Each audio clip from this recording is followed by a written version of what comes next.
Hey guys, welcome back to the channel.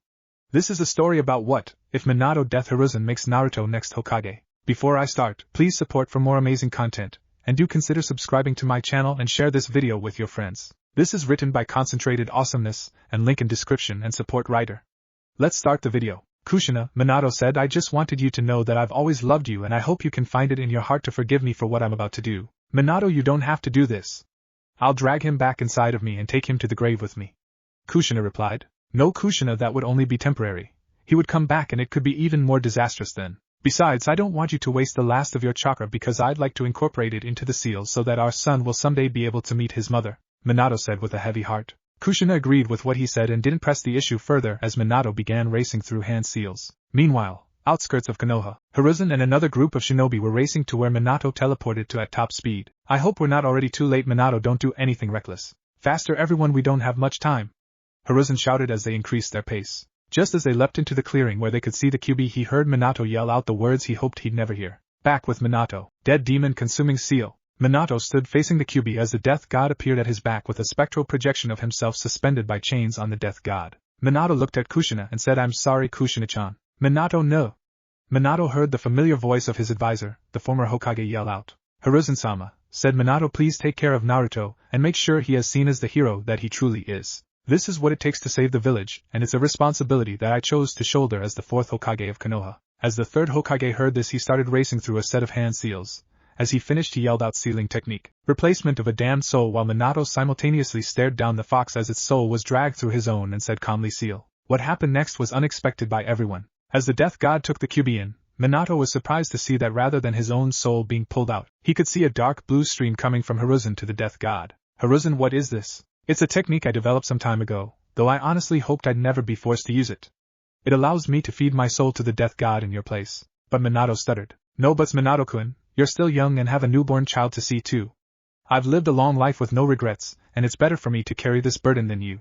Minato looked down as tears started to form in his eyes. Don't shed tears for me, Minato-kun. I'm happy to give my life in place of yours. Now Minato, finish the 8 trigram seal. Minato complied as he performed the ritual for the 8 trigram sealing technique on baby Naruto. Thank you, Hiruzen, for giving me a chance to raise my son.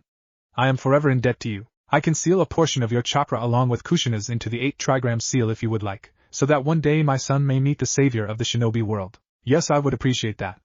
Thank you, Minato. Good luck on your future endeavors. You've always been a good Hokage and I trust that you will keep our village safe and prosperous. And with that, the death god as well as Hiruzen and the QB were gone, leaving Minato with his fading wife and his newborn son. You'll always be grateful for this, Hiruzen. The other shinobi that were with Sandaime appeared and shunshined the group away to the hospital. Minato sat at his wife's side as she slowly faded away, despite the efforts of the best medics available. I'm so sorry I was unable to protect you, Kushina-chan. If anything, at least I was spared so that our little Naruto-kun will have one of his parents. I love you and I'll never forget you. Later that night, Hokage Tower. My fellow villagers, said Minato as he pondered his words carefully. Tonight, as you all know, our village was attacked by the QB no Kitsune. He was under the control of a masked man whose identity is unknown as of this time. I managed to strip his control of the QB, and performed the dead demon consuming seal on it, which was supposed to forfeit my own life in order to seal it away. However, as I completed the ritual and the death god started to remove my soul, our beloved third Hokage switched places with me, making himself the payment for the death god's service. We lost several of our shinobi brethren tonight, the third Hokage and my wife Kushina Namikaze included. The QB, however, has been defeated. You can all go home and rest with ease tonight. We will have a further meeting tomorrow morning at 08:00 a.m. Later on, in the Hokage's office. I can't believe all that has happened tonight. My first son was born. An unknown masked man who appears to be invincible attacked the village with the QB that he released from my wife. I lost the woman whom I loved more than life itself, and Hiruzen sacrificed himself so that I may live to raise my son. Kushina, I'm so sorry that I let you down. I hope that you will find it in your heart to forgive me and that you watch over us always. Hiruzen, I also let you down tonight as your successor as Hokage. I never meant for this to happen to you. It was supposed to be me that gave my life to the death god. Minato sighed to himself as he sat there staring out the window of his office at the village partially in ruins. Suddenly there was a knock at the door. Enter, said Minato. The door opened and Kakashi Hatake stepped in. What is it that you needed, Kakashi-kun? I just wanted to come by and talk, Sensei, Kakashi said as he came over and sat in front of the desk near Minato. Kakashi and Minato sat at the desk and talked about what happened for a few hours while everyone else mourned their losses in their own ways. The next morning, 6 a.m. A knock came at the door of the Hokage's office. Enter. said Minato as he thought about the events that took place last night. The door opened and revealed a man in black ANBU dress with a dog mask over his face, and a tanto strapped across his lower back. Hello, Kakashi-kun, greeted Minato. Kakashi walked in and bowed to Minato. Hokage-sama, I have the final report from the attack last night ready for you. Thank you, Kakashi. Could you gather a team of your best men and send them to me, please? I'd like to have them locate Tsunadeheim for me, Minato said as he turned to look out the window. Yes, Hokage-sama, Kakashi said before he disappeared from sight in a whirl of leaves. Minato bit his thumb and went through some hand seals before slapping his hand onto the desk as a small toad appeared in a puff of smoke. Can you go to Jiraiya and have him return to the village as soon as possible, please? Yes, sir, said the toad as he vanished in a puff of smoke. Minato sat and reviewed the report given to him by Kakashi. He looked at the number killed and sadly said to himself, this is awful, but it could have been far worse had Hiruzen and myself not acted so quickly. 2 hours later, on top of the Hokage Tower, as Minato stood atop the tower flanked on either side by ANBU shinobi and the village elders behind him, he addressed the village, citizens and shinobi of Konoha. I know that now is a time of great sadness and grieving for those lost in the attack. As of now there is an estimated 1,200 dead and 2,300 more wounded during the Kyuubi's rampage. We all lost someone close to us during this attack, and as hard as it may be, we will have to pull together as a village to rebuild ourselves so as to not disgrace the ones we lost. Tomorrow we will begin our reconstruction of the village. As for today, you are dismissed. A week later, the village reconstruction was well underway with everyone helping out and carrying their load, while the ANBU squad was gone in search of Tsunade, and Minato was reviewing various reports. Throughout the week Minato had many visitors come and go for different reasons, so it was no surprise when a knock came on the door. Again, you may enter, said Minato. Kakashi walked in and bowed to the Hokage. Hokage-sama, I just received word that the team of ANBU dispatched has found Tsunade-sama, and are currently en route from the southeastern edge of the Fire Country. Thank you, Kakashi, Minato said as Kakashi bowed and shined away. I need to take a break. I think I'll take Naruto on a walk around the village, Minato thought to himself as he went to get Naruto from his crib and take a stroll around the village to check up on everything. 3 days later, with Minato, Naruto, Jiraiya, Tsunade and Shizen, Minato sat at his seat behind the desk as Tsunade and Jiraiya sat across from him, and Shizen stood beside Tsunade. I'm sorry to hear of what happened, Minato. I caught word of the attack and started this way as soon as I heard, though I'm sure there is plenty more to be heard, said Jiraiya as he sipped on his sake. Sitting her cup down, Tsunade started. Likewise for me, Minato. I heard a rumor of an attack on Konoha and started traveling this way. The rumors were proven true when the ANBU squad caught up with me and said you requested our presence here. Yeah, said Minato as he took a drink of his own sake. I'm sorry about the loss of your sensei. It was never meant to happen that way. I was supposed to be the one took by the death god, but Hiruzen willingly sacrificed himself so that I could carry on and raise my son. Don't worry, Minato, you know this is the way sensei would have wanted it, said Jiraiya. Perhaps you are right, but I can't help but feel bad about it. It's okay, Minato, this is the way the old man would have wanted things to go. Yeah, so said Jiraiya. When do we get to see baby Naruto? I'll go get him now. Minato walked next door and bowed to the young woman who was taking care of Naruto, and thanked her as he picked up Naruto and walked back into his office with his company. Jiraiya, Tsunade, and Shizen all smiled as Minato sat the baby on the desk for them to see. Jiraiya looked up and said, well, I'll be. The kid looks just like his father. He's even got your blonde hair, said Tsunade as she was tickling his belly. Haha, yeah, I hope he acts more like me too, instead of taking his mother's fearsome temper, Minato said while sheepishly rubbing the back of his head as Jiraiya and Tsunade grinned. The four continued to talk for a while before Minato changed to a more serious demeanor and decided to ask Tsunade for a favor. Jiraiya, Shizen, would you mind giving myself and Tsunade a moment alone? I need to speak to her personally for a moment, said Minato. Sure thing, I'm gonna go check out the village and see how everything is coming along. I'll see you later, Minato, said Jiraiya as he got up to leave the room. Yes, Hokage-sama, said Shizen, and she also got up to leave. So Tsunade, I have a favor I'd like to ask of you, said Minato with a somewhat nervous look on his face. What is it that you need, Minato? Well, I don't really know how to go about this. Just spit it out already. Well, Tsunade, since I lost Kushina-chan, I think Naruto needs a woman figure in his life as he grows. Go on, said Tsunade curiously. I guess what I'm trying to say is, will you stick around the village to help me raise him, kind of like a nanny? I don't know, that's a big responsibility, Minato. I'll have to have some time to think about that if you don't mind. Of course, take your time. Please just give it some consideration, said Minato. And with that Tsunade left and headed to the bar to think about all that Minato just said. With Jiraiya and Shizen, a few minutes earlier. So what do you think Minato-sama wants with Tsunade? Asked Shizen. Beats me, maybe some political talk. I never was good with that kind of stuff, said Jiraiya. Yeah, you're probably right. I'll see you around, said Shizen as she walked off. See ya, said Jiraiya as he also left. With Tsunade, 20 minutes after she left Minato's office, Tsunade was sitting at a table in the bar, sipping on a cup of sake while she pondered what Minato said to her earlier. I can't believe that he chose me of all people to be Naruto's nanny. Does he really think I'm the right choice? I'm just an alcoholic with a gambling problem. I can't raise a child. Shizen would be a better choice than I would. Maybe I should talk to her later. Oh well, for now I'm just gonna relax for a bit, and clear my mind first. As Tsunade was sitting there drinking sake and clearing her mind, Shizen happened along, and came up to Tsunade and sat down. Well Shizen, I was just about to come find you. Need something? Tsunade asked. No, I was just wondering what Minato-sama said to you earlier and I knew I could find you here, Shizen said. Well actually, that's what I was going to find you for.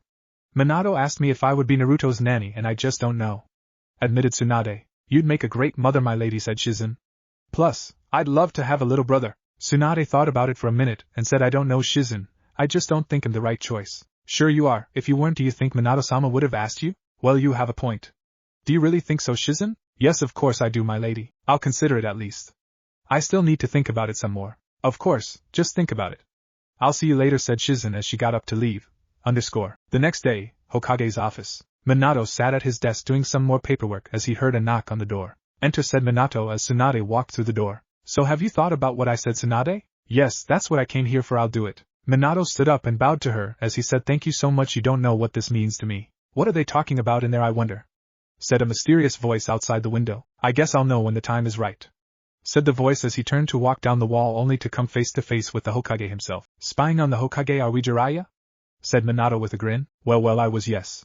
Said Jiraiya as Minato's sweat dropped. Great excuse, sensei. Come on, and I have some good news. With that, Minato burst into a cloud of smoke as Jiraiya turned back around and crawled through the window. Jiraiya, you moron, don't you know how to use a door? Shouted Tsunade as she went to punch him. Nope. Anyway, what is this news you had for me, Minato? Well, yesterday I asked Tsunade if she would act as a nanny for Naruto, since he needs a woman's influence. And what did you say, Tsunade? Asked Jiraiya. I said that I would do it. Well, it looks like the legendary sucker is finally settling down with a man. Too bad it's not me, I thought we had something special. Said Jiraiya with a lecherous grin. Pervert. Yelled Tsunade and Minato at the same time, as Tsunade punched Jiraiya out the window. Elsewhere in the village, Shizen was walking down the street with a bag of groceries in her hands as a person came crashing down in front of her. Without even looking at the person, she said, when will you ever learn, Jiraiya? Never. The super pervert's work is never done. Shouted Jiraiya as he jumped up and grinned with a thumbs up. Shizen just sweat dropped as Jiraiya started walking back to the Hokage tower. So Naruto, are you ready to start your real ninja training?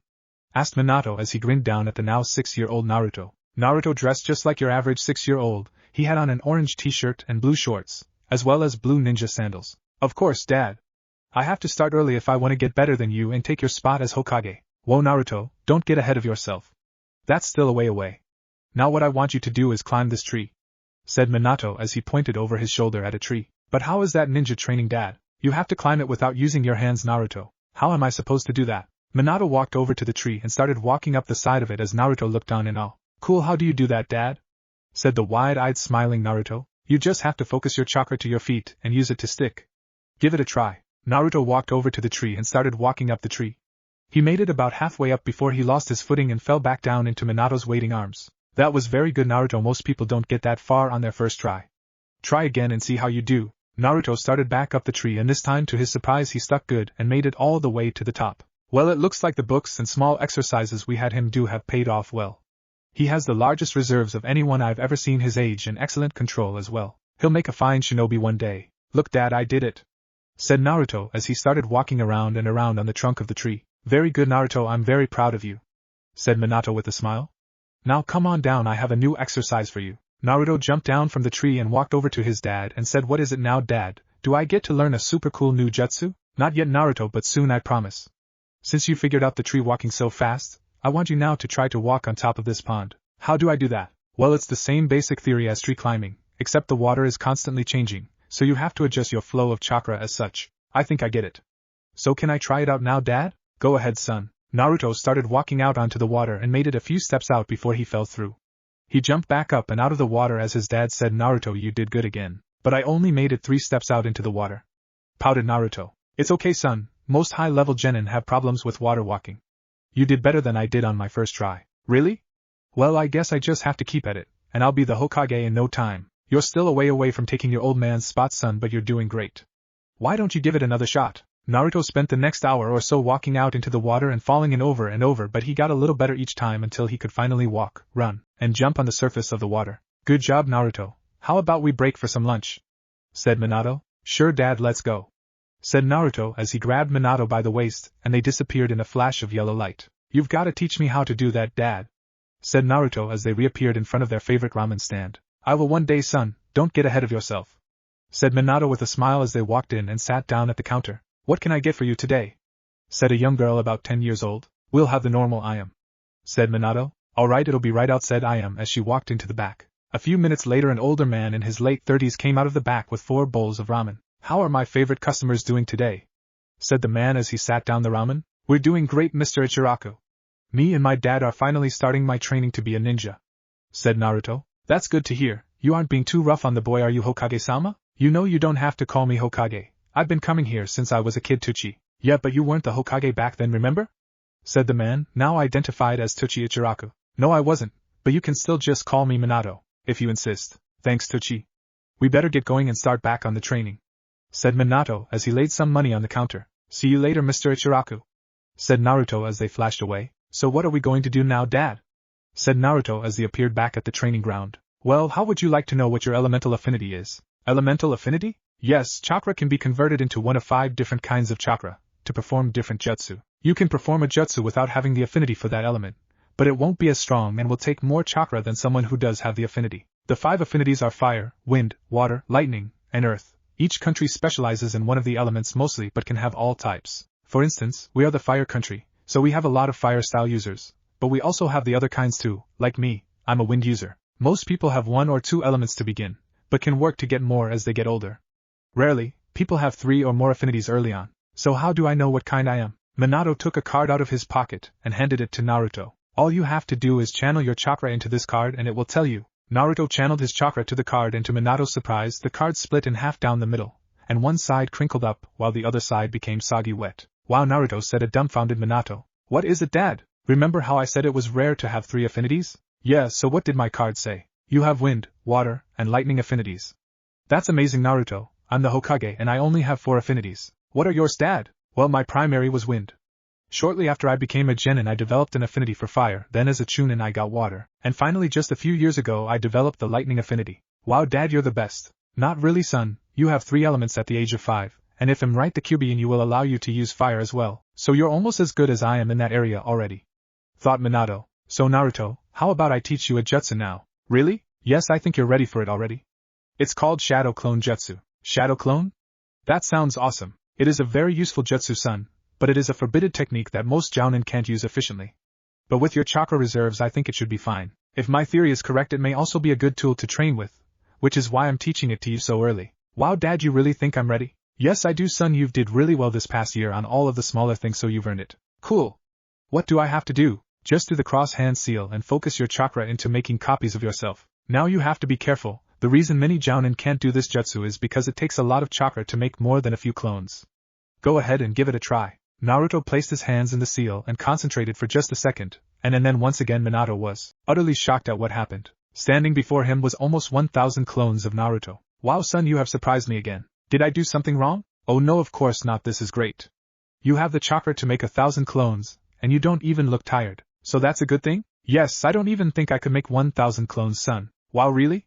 Your job is getting closer all the time, Dad, said Naruto as he laughed. How about we take the rest of the day off, and go see what your friend Shikamaru is up to? Cool. And again they disappeared in a flash of light, and reappeared right outside the Nara compound. As they walked up to knock on the door of the main house in the compound, the door opened and Shikaku Nara walked out. Minato, do you need something? No, we just came by to see if Shikamaru could play. Sure, I think he is out back. Go ahead, Naruto. Thanks, said Naruto as he ran off towards the backyard. Hey Naruto, how are you doing today? Said a young man about Naruto's age with black hair tied up in a pineapple shape with black pants and a mesh t-shirt with a tan coat over it. I'm good, me and my dad just finished some training. How about you? We just finished training too. It was so troublesome. Look at the bright side. If you train hard you'll be a good shinobi one day. I'd rather just watch the clouds go by. You're so lazy, Shikamaru. How about a game of shugi? Troublesome, said Shikamaru with a grin as he ran inside to get the game board. Inside,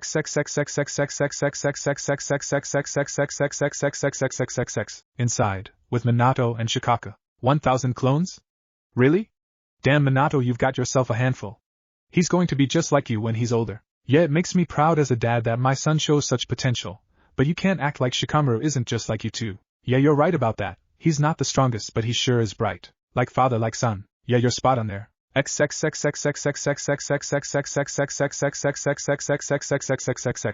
that night, at the Namake's home, Minato was in his study looking over some scrolls while Naruto was in his room also studying some scrolls. Tsunade had just finished cooking supper and was setting the table. Minato, Naruto, Jiraiya, supper is done. No sooner than she said that a yellow flash appeared at the head of the table, though he was only a hair faster than the speeding Naruto who found his place. They are so alike it's scary, thought Tsunade as she giggled to herself. A moment later Jiraiya came walking down the stairs and found his place at the table, and they all started eating. About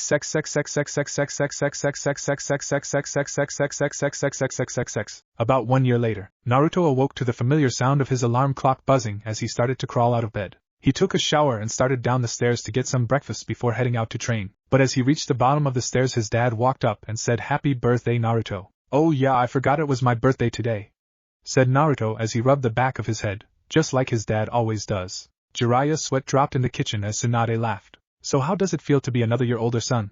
said Minato with a grin. "I'm another year closer to taking your job, Dad," said a smiling Naruto. "Well, how about some breakfast for now instead, and Hokage in a few years?" "Sounds like a plan to me, Dad." They gathered around the table and started eating while Minato and Jiraiya looked at each other and nodded. "So Naruto, how about I teach you a new jutsu for your birthday?" "Really? What jutsu is it?" said Naruto smiling ear to ear. "You'll see," said Minato with a grin. "Okay, when do we start?" "After breakfast I've got some work to do at the office, but Jiraiya will get you started and I'll join you when I'm through, okay?" "Yeah." They all finished their breakfast and Minato flashed away to the Hokage tower while Jiraiya and Naruto walked out back to the training ground. "So what jutsu are you gonna teach me, Uncle Jiraiya?" "It's called the rasengan, your father's own creation." "Cool. Where do I start?" "Well, you know about nature and shape manipulation already, right? The rasengan is the ultimate form of shape manipulation. While it is technically incomplete for now, it is still a very powerful jutsu." "How is it incomplete?" "Well, like I said, your father made the jutsu. It took him 3 years to get the rasengan down, however his intentions are to add nature manipulation to it, which he is still trying to perfect." "I see.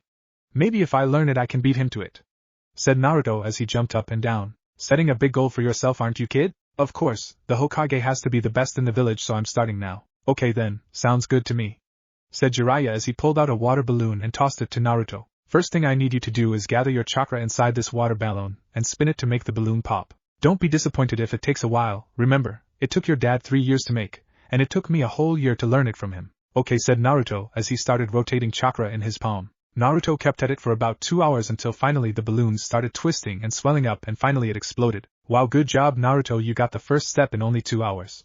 It took me weeks to pop the balloon." "Cool, what's next?" At that time Minato came walking out of the house. "How's it going?" "I already got the first step done, Dad." "Really? Good job Naruto, will you show me?" Jiraiya tossed Naruto another balloon and in a few seconds this balloon exploded in Naruto's hand. "Good job, son, are you ready for the next step?" "Yeah." "Okay then now you'll need to do the same thing to this rubber ball. In order to pop the rubber ball, you'll need to use more chakra and keep the same rotation." Again Jiraiya tossed Naruto a rubber ball and he started trying to pop it. After a few hours of trying Minato stopped Naruto and decided to break for lunch. As soon as they finished they ran back outside and started again, and in a couple more hours Naruto exploded the rubber ball. "Good job, son. At this rate you'll have it down by the end of the day. Let's see it again." Minato tossed Naruto another ball and in just a couple of seconds it exploded in Naruto's hand. "Okay, are you ready for the last step now, son?" "Yeah." "Okay, this time, you need to combine steps 1 and 2. You need to pump a lot of chakra into this balloon while spinning it, and keeping the form good enough not to pop the balloon." "Okay," said Naruto as he took a balloon from Jiraiya. Again Naruto spent several hours straight working on the final step. It finally got dark and they decided to call it a day. "Good job today, Naruto. You made it farther today than I expected. Maybe tomorrow you can finish up." "Okay, Dad," said Naruto as he walked into the house to eat supper and study his medical jutsu with Tsunade.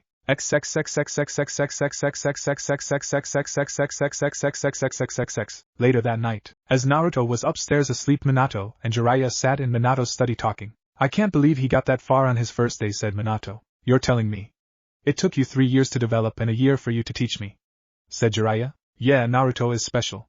He is going to be a great ninja one day." "Yeah, and he has his goals set high already. He wants to be the Hokage, and he said he wants to beat you to adding his nature to the rasengan." "Well, I really think both of those dreams will come true.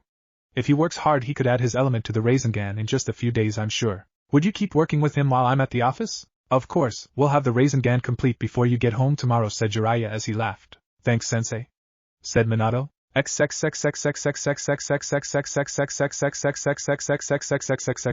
The next morning, on the training field, Alright Naruto, let's try again, said Jiraiya as he handed Naruto another balloon. Naruto spent the next hour popping one balloon after another before finally, he got the balloon to swell up but not bust. Jiraiya smiled and said Naruto, as the balloon popped in Naruto's hand.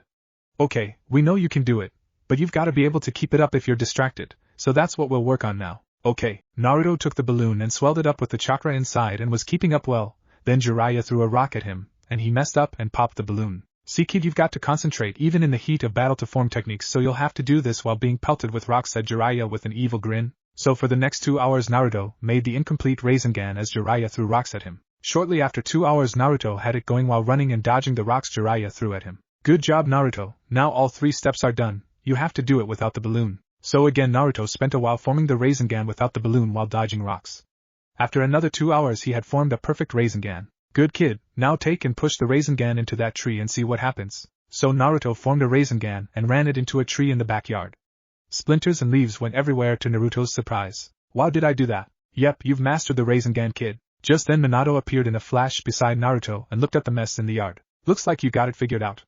Good job Naruto. How about we go out for lunch to celebrate? Sure! And with that Minato, Jiraiya, and Naruto disappeared in a flash. Chapter 3. It has been about a year since Naruto learned the rasengan. He has spent the time training himself to add one of his elements to it while also studying medical jutsu with Tsunade and sealing with Jiraiya, along with other taijutsu and ninjutsu with his father. Hey Naruto, what's up?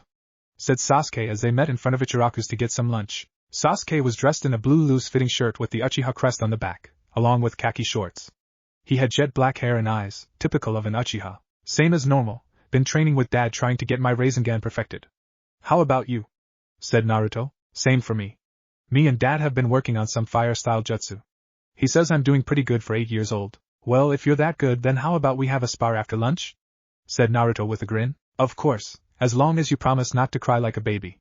Said an also grinning Sasuke. Now Sasuke, don't talk about yourself like that, I won't hurt you too bad. Sure whatever you say Naruto. With that, Naruto and Sasuke paid for their food and headed back to Naruto's house for their spar.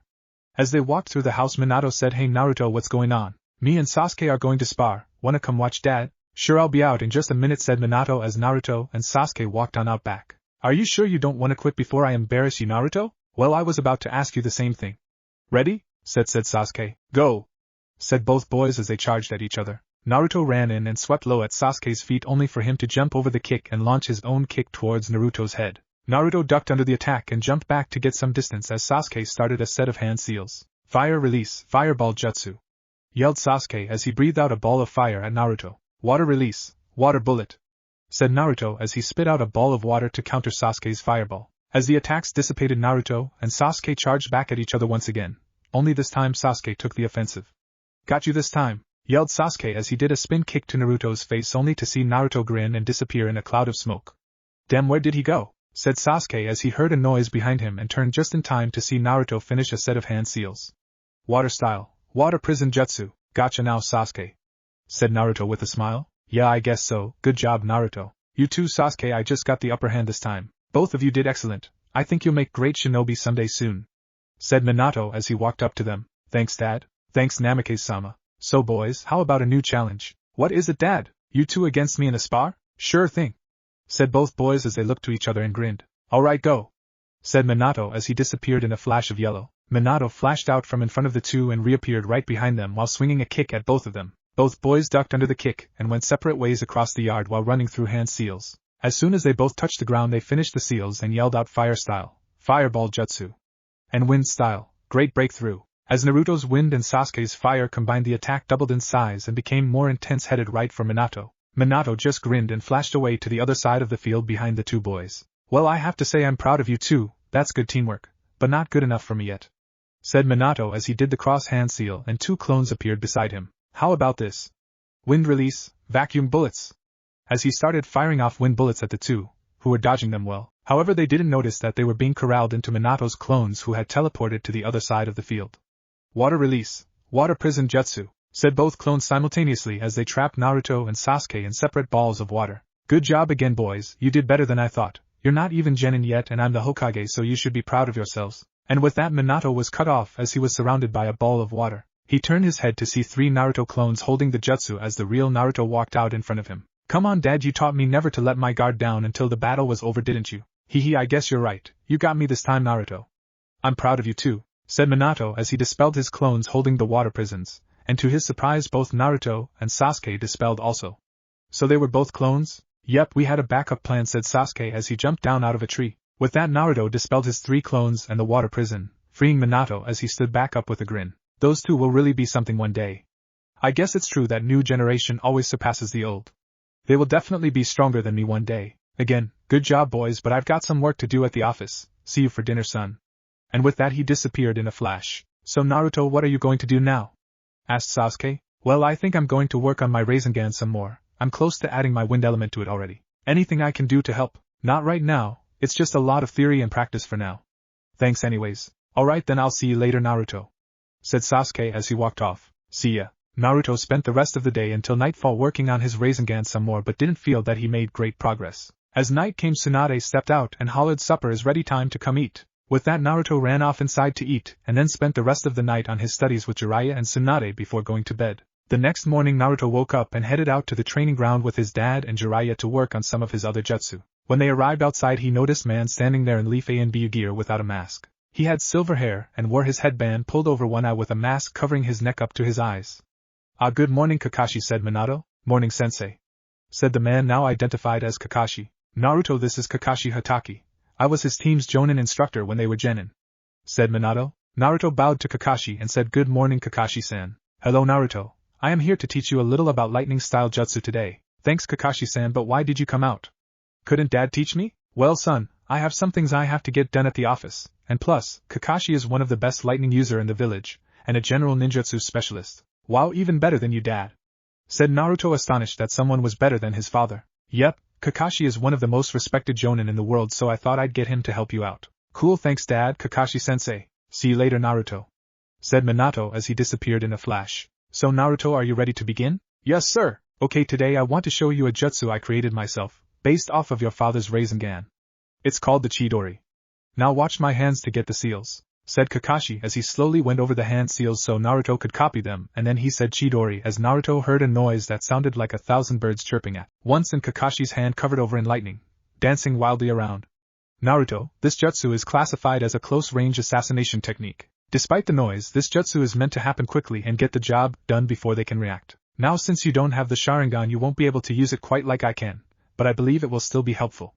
Watch. Kakashi then sprinted over to a tree in a blur and thrust his hand through the tree, exploding the trunk in a shower of splinters. Wow, Kakashi-sensei, that jutsu is cool, said Naruto. Like I said, without the sharingan you won't be able to use it to its fullest, because you have to remain pretty still, lest you get tunnel vision, but it will still be effective. How does the sharingan help? Well, back up to the other side of the yard and form the chidori, and come at me wide open. So Naruto ran across the yard from Kakashi before he did the hand seals as lightning started dancing around his hand, and he heard the familiar noise of birds chirping. However, it sounded much louder than when Kakashi used it. Naruto, what is it, sensei? Your chidori, it's XXXXXXXXXXXXXXXX. At the Hokage Tower, Minato sat at his desk reviewing mission reports as there was a knock on the door. Enter. The door opened, revealing a small pug with a leaf headband on his head. Hokage-sama. Yes, Pakin? Kakashi sent me to tell you that there is something you need to see back home. Everyone is okay, he just needs you to see something. Okay, let's go then, said Minato as he picked up Pakin and disappeared in a flash. XXXXXXXXXXXXXXX. Minato suddenly reappeared back at the training ground in a flash of yellow. Minato-sensei, sorry to bother you, but I discovered something I think you should see. What is it, Kakashi? Naruto, fire up a chidori. Naruto ran through the hand seals and said chidori, as the lightning started jumping around his hand and screeching like 1,000 birds. See what I meant? Said Kakashi with a puzzled look. Yes, I don't know what to make of it myself. Is something wrong? Said Naruto, who started to look sad. No son, there's nothing wrong. It's just that your lightning is rather special. Special how? Asked Naruto, looking a little happier than before. Well, Naruto, look at my chidori, said Kakashi as he made the hand seals and a chidori formed around his hand. So what do you see different about mine? Well, they are different colors, and mine looks bigger and it is louder, right? Yes, Naruto, I think we need to have a talk real quick, said Minato as both Naruto and Kakashi's chidori died off. Minato then started to explain to Naruto how he had to fight the Kyuubi and seal it inside of him to save the village. So I have the Kyuubi inside of me? Said a confused Naruto. Yes, son, I had no choice, I hope you understand. Of course, Dad, if I expect to be the Hokage, that means I have to do whatever it takes to protect the village. That's very mature of you, Naruto, I'm proud of you. Well, the point of all of this is that we think the Kyuubi's chakra may be influencing your lightning style. Notice how Kakashi's was a light blue color but yours was dark red? The Kyuubi has that color chakra. So what exactly does that mean, Dad? Well, we don't know for sure right now, but I believe it will make your lightning style attacks much stronger than normal without drawing from your own reserves. So that's a good thing then, right? Yes, I believe so. How about you try out your chidori on that tree right there?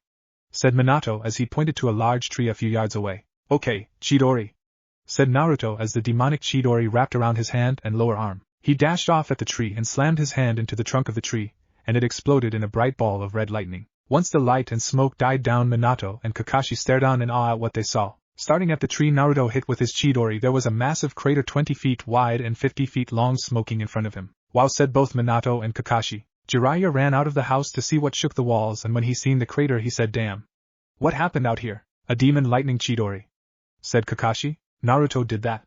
said Jiraiya pointing at the crater. "Yes," said Kakashi and Minato. XXXXXXXXXXXXX. 3 months later, Minato and Kakashi had warned Naruto about the destructive power of his chidori, and had told him not to use it unless it was an emergency, because of the damage to the target, along with the dangerous tunnel vision chidori causes if used at long distance. Naruto has continued his training, and by this point he is already a Chunin-level medical ninja, as well as one of the best seal masters in the village. He knows that he still has work to do to get better, and he doesn't treat anyone like they are beneath him. He has a lot of friends as well as quite a fangirl base when he goes out. He knows the fangirls are only going to get worse because he is starting at the Ninja Academy in 2 months. "Naruto, are you excited to start at the academy in a couple of months?" said Minato. "Yes, I already know most of the stuff they are going to teach, but I'll enjoy the chance to be around my friends still." "That's the spirit, Naruto, I'm glad you see it that way. So, how about we start teaching you another jutsu since you're fixing to become a ninja?" "Sure, Dad, what jutsu now?" "One of my personal creations, the Flying Thunder God." "Wow, really, you think I'm ready for that one?" "Yes, but if you don't think you're ready then I guess we'll just have to." No, I think I'm ready, thanks Dad." So for the next 2 months Naruto and Minato worked on the Flying Thunder God. About 2 weeks before school was scheduled to start, Naruto could use the hiruzen, but he hadn't mastered it yet. He couldn't teleport quite as far as his dad, but his distance is getting better, and he also wasn't as fast. Something that Minato took note of was that, like his chidori, instead of a yellow flash, Naruto disappeared and reappeared in a red flash. With the remaining 2 weeks Naruto continued training his various jutsu and seals, though he decided to take a break from medic jutsu for a while. During this 2-month period Naruto had also changed his appearance. His spiky yellow hair had grown out longer, almost a perfect match to his dad's. He wore a gray t-shirt with red sleeves and gray pants with a red stripe down each leg. He had a coat similar to his father's, but he was waiting until he graduated to wear it. It was a long coat just like Minato's, but it had the kanji for Konoha's red flash instead of yellow flash. Naruto went to bed early this night, because tomorrow was the big day. His first day at the Ninja Academy. Naruto woke up early today, excited about his first day of school. He went downstairs to have breakfast with the family while they talked as normal. "So son, are you ready for your first day of school?" asked Minato. "You betcha I am, Naruto, I'm proud of you. Today is your first day at the academy, and you're already very strong. I'm glad it hasn't gone to your head," Jiraiya added in. "Of course, Uncle Jiraiya, I know I'm strong, but I'm nowhere near strong enough to protect the village and my loved ones yet. That boy is just like his father in every way. He is destined for great things," thought Jiraiya. "Well, Naruto-kun, I'm proud of you too. I've watched you over the years grow into a fine young man," said Tsunade. "Thanks, Aunt Tsunade," said Naruto with a smile. "Well, son, are you ready to go now?" "Yeah," yelled Naruto as he jumped up and ran out the door. Minato and Naruto walked toward the academy, taking their time since they had a little while to spare. As they arrived at the academy they ran into Ino, Shikamaru, and Choji, along with their parents who were talking to each other. "Hey Shikamaru, Ino, Choji, what's up?" said Naruto. "Hey Naruto," said all three at once. "Greetings, Hokage-sama, how are you today?" said Shikaka with a grin. "Oh come on Shika, cut the Hokage crap." "As you wish, Hokage-sama, I only wish to show our children how to respect their superiors." Minato pulled Shikaku in close and whispered, "Keep it up, and I'll be having a little talk with Yoshino about where you go every Wednesday," as he let a small grin show. "Leave her out of it, Minato, that would be way too troublesome." "Thank you," said Minato. "Chusa, Inoichi, how are you two today?" "I'm doing fine, Minato, how about yourself?" said Inoichi. "Great, I'm glad all of our kids get to start the academy at the same time." "As am I, Naruto, Shikamaru, and Ino are Choji's best friends, it will be good for all of them," said Chusa. All the parents stood around talking for a while as the kids wandered off, where they ran into Sasuke and Itachi. "Hey Sasuke, Itachi, what's up?" said Naruto. "Hello Naruto-kun," said Itachi. "Hey Naruto, Shikamaru, Ino, Choji." "Sup?" said Sasuke. "Sasuke-kun, what the?" said Naruto. "Haha, they found you, little bro, good luck, I'll see you later," said Itachi as he disappeared in a swirl of leaves. "What is he talking about, Sasuke?" said Naruto. "Naruto-kun, Why are they hollering at me too? Damn it, Naruto, the fangirls. Run! Said a wide-eyed Sasuke. Fangirls? Crazy little girls that think they love you. It's a bad deal, man. Said Sasuke as he started running away. Naruto took off after him, and when he caught up he said, what's so bad about girls with a crush? They are like a mob, man, they will eat us alive. Naruto's eyes went wide as well as he noticed they were gaining on them. Oh shit, Sasuke, hold on, said Naruto as he grabbed Sasuke's shoulder and disappeared in a flash of red light. The fangirls converged on the area where Naruto and Sasuke just disappeared from, and they all said, where's Sasuke-kun? And where's Naruto-kun? Hey! Who cares about Naruto? Sasuke-kun is gone. Sasuke sucks, we have to find my Naruto-kun. As they broke out into a fight, kicking up a large dust cloud, screaming, and calling each other names. Shikamaru looked to where the girls were at with a puzzled look, wondering how Naruto and Sasuke got away as the duo appeared in a red flash beside him. What the? Said Shikamaru, Sasuke, Ino, and Choji simultaneously. Flying Thunder God. It's my dad's signature jutsu, like a clan technique sort of. It allows me to transport anywhere that mark or throw one of these special made kunai, said Naruto as he held up a tri-pronged kunai. Sweet move, Naruto. It just saved our asses, said Sasuke as he grinned a little. Look at what they're doing to each other. That's why we had to run. I see, said Naruto. Whoa, Naruto, that move is so cool, said Ino. Thanks, Ino, said Naruto as he rubbed his neck and smiled. Well, we are about to be late, and that would be awfully troublesome. We should go on in now, said Shikamaru. Sure, said everyone simultaneously as they walked into the building and to their classroom. Ino, Shikamaru, and Choji sat on one row and Naruto and Sasuke sat beside each other on the next row down, leaving a seat open beside each of them. Naruto and Sasuke were turned around talking to the others when suddenly Naruto-kun and Sasuke-kun rang out from the door as the girls started knocking each other down trying to get to the open seat. Beat it, he's mine, yelled one of the girls with long pink hair and a red dress as she knocked a girl out of the way and sat beside Sasuke. Sasuke just proceeded to slam his head down onto the desk as Shikamaru laughed at the ordeal. Move it, bitch, he belongs to me now, said a girl with short lavender hair and white eyes with a cream-colored coat and blue ninja pants as she pushed her way into the seat beside Naruto. Naruto followed Sasuke's example and slammed his head down on the desk as he said, Sasuke, do it. Naruto and Sasuke disappeared in a flash of red light as the girls started going crazy again. What happened to them this time? And I bet it was Sasuke-kun trying to show off for us. And you wish, you crazy bitch, that was obviously Naruto-kun. Until finally the door flew open and a man in his early 20s walked through the door and yelled, alright everyone, sit down and shut up, as all the fangirls ran away to find seats and the lavender and pink-haired girls sat back down. Alright, time for roll call. Choji Akimichi? Here. The man continued down the list until he reached Naruto. Naruto Namikaze? He looked around the room a second. Naruto Namikaze? Suddenly a red flash appeared in the seat between the two fangirls and Naruto said, here. Why are you too late? Yelled the man. Sorry. We got lost on the road of life, said Naruto as he rubbed the back of his neck. Great. The Uchiha and the Hokage-san are friends and we have a mini Kakashi on our hands. Okay then, smartass, don't ever be late to my class again, yelled Iruka as he used the big head jutsu on them. Sorry, said Naruto and Sasuke. Okay, said Iruka as he continued the roll call and everyone snickered at the boys getting in trouble. Now that that's out of the way, my name is Iruka Yumino. I'm a chunin and I will be your instructor. You may refer to me as Iruka-sensei. Any questions? Okay, good. Open your books to page 1. XXXXXXXXXXXXX. Later that day. Okay, that is all for today, you are dismissed, said Iruka as everyone closed their book and started to leave. Uchiha. Namikaze. I need to have a word with you too. Naruto and Sasuke looked at each other and gulped. Out in the hallway, Shikamaru, Ino, and Choji waited where they could hear the screams and they winced occasionally. A few minutes later Sasuke and Naruto came out of the room and the group all walked off down the hallway. So guys, how about we go eat to celebrate our first day? My treat, said Naruto. Sure, let's go, said everyone simultaneously. So they all started walking towards Ichiraku's ramen stand. Once they got out of the school and started walking down the road they heard a familiar sound again, but less annoying than before. Hey Sasuke-kun, said the pink-haired girl. Who are you? Said Sasuke as he looked at the girl. My name is Sakura Haruno. I was wondering if you would like to go eat sometime or something. Well, she is definitely better without the crowd. It can't hurt to let her tag along, I don't suppose. Well, we are going to eat right now. You can come with us if you want. As long as Naruto doesn't mind, this was his idea. It's fine with me. You said you were Sakura, right? I guess you already know that this is Sasuke, I'm Naruto, and this is Ino, Choji, and Shikamaru, as he pointed at each respectively. Hi Sakura, said Choji and Ino. Troublesome, said Shikamaru. Well, let's carry on, shall we? Said Sasuke. Hold on a second, said a voice as everyone turned around to see the white-eyed girl standing a few yards back. Well, who are you?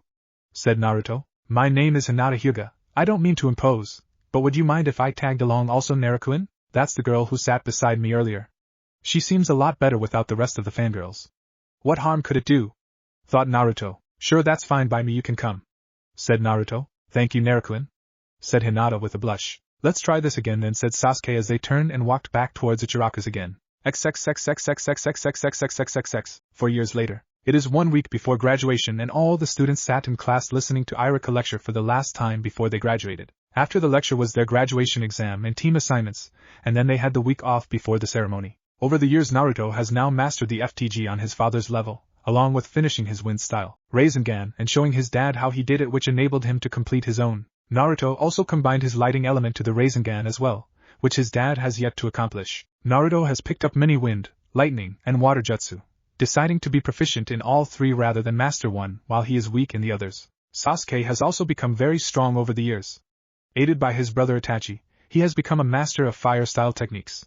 He has also awoken his one-tomo sharingan. Sasuke has recently discovered that he has an affinity for lightning also, so Kakashi helped him along with some lightning jutsu. Sasuke and Naruto have worked together and complement each other greatly. With Naruto's wind and water, and Sasuke's fire and lighting, they have developed a few collaboration techniques, and as a duo they are feared even by many jonin in the village. Naruto's other friends have also gained much ground with their clan techniques as well as some other skills. Well, that's it, everyone.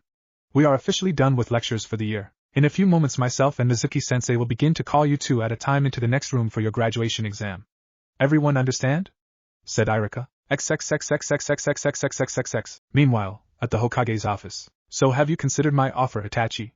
Said Minato. Yes, Hokage-sama. While it is untraditional, it will allow me to keep my little brother and his best friend safer. If you don't mind me asking though, why did you decide to do this? Well, it's clear that Naruto and Sasuke are in a league of their own, and I fear that putting them on a normal genin team would inhibit their skills. I believe them to be high chunin, low jonin level already.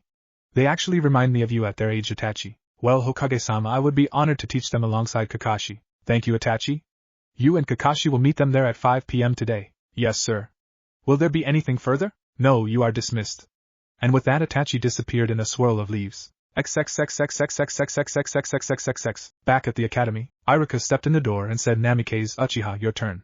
Come on. Naruto and Sasuke got up and grinned at each other before walking down the stairs and out of the room with Irika. When they arrived in the testing room, Mizuki called out, Namikaze, you'll be with me.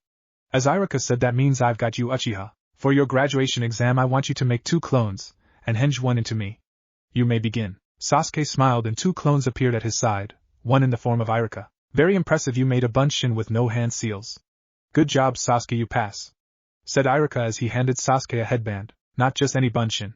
Being best friends with the village's leading expert on shadow clones has its advantages. Said Sasuke with a smirk. Wow, very good, Sasuke, that is a jonin level technique. Who is this expert you speak of? You're looking at him. Said Naruto with a smirk of his own. Naruto? Said Irika, you are the so-called master of the cage bunshin? Yep. Said Naruto as 3 clones suddenly appeared, one in the form of Irika, one as Mizuki, and the last as Sasuke, with the Irika and Mizuki clones sitting in the seats where the original ones previously were, compliments of a Kawarimi. Well then? You are both very impressive then. You pass too, Naruto. Said Irika as he handed Naruto a headband. Congratulations, Naruto. Said Sasuke. You too. I didn't know you could do clones without seals yet though. Yeah, I've been keeping it a surprise. Said Sasuke as he smirked. The 2 walked out of the room and back to their own to await the team announcements, while Irika and Mizuki continued the testing. So Sasuke, did you feel anything off about Mizuki-sensei? Yeah, I did get a bad feeling about him. I wonder what he's up to. I'm not sure, but we should find out. Said Naruto with an evil grin as a clone appeared beside him. Naruto reached up and whispered something to the clone and it disappeared in a flash of red. Back at the Hokage's office, Minato sat at his desk taking break on one of the rare occasions that his paperwork was caught up when suddenly a red ball of light appeared in front of his desk. Naruto, what are you doing here? The clone bowed and said, Hokage-sama, I am just a clone.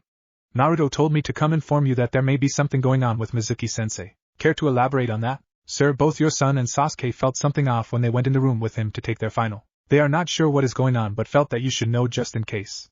Naruto also told me to request permission for him to investigate further into the issue. Alright, permission granted, but make sure to be careful with it, and call if I am needed. Yes, sir. Said the clone as it poofed away into smoke. Well, just passed his genin final and you're already sending him off on an A-rank mission with only another genin. Said a voice from behind Minato. Yes, sensei, I have had some reports of strange behavior from Mizuki lately but nothing concrete. If those 2 were able to sense bad intentions from him then maybe they can get to the bottom of it. Besides, you forget that they will only be genin for a couple of weeks. We are going to field test them and promote them both as soon as possible. Yeah, politics and the whatnot, said Jiraiya as he grinned at Minato. XXXXXXXXXXXXXXXXXXX. Back at the academy. So what's your plan, Naruto? Said Sasuke. Well, I feel as if he has something in mind for very soon. Possibly involving one of the genin candidates, maybe? You could be right, but what would a jonin need a genin for? Naruto's eyes went wide as he said infiltration. He wants to trick one of the genin into getting something for him so he doesn't have to risk being caught. But who? And what does he want? Good point, Naruto. He is after something in the village and wants to manipulate someone into doing it for him to cut the risk. I have an idea, said Naruto as a clone appeared beside him and hinged into Kakashi and walked out the door. What was that about? We need a list of all the genin who failed their exams. I have an idea about who he wants and how to figure out what. Well, there's a brain somewhere in there after all, said Sasuke as he grinned and punched Naruto in the arm. XXXXXXXXXXXXXXXX. With Naruto's clone, Kakashi walked down the hallway until he got to the exam room. He knocked on the door and heard Iruka say enter. Kakashi walked in and said, Iruka, may I have a word with you outside? Sure, Kakashi-san, said Iruka as he got up and made his way to the hallway. So Kakashi, what is it that you wanted? First of all, this is a clone of Naruto.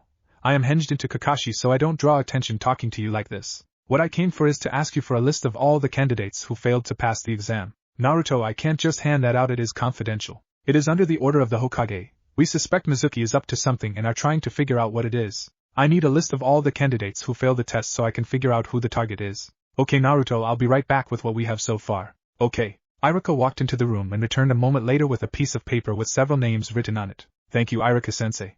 Here, I want you to take this for now, said Naruto as he handed Iruka a paper tag with a seal for the FTG on it. If you find out anything about what he is up to, channel some chakra into that seal and it'll come as soon as I can. Okay, Naruto, be careful, said Iruka as Kakashi walked off back towards the classroom. XXXXXXXXXXXXXXX. Back in the classroom, Naruto and Sasuke were sitting there discussing more about Mizuki when suddenly the door opened and Kakashi walked in. Hello, Kakashi-sensei, what brings you here?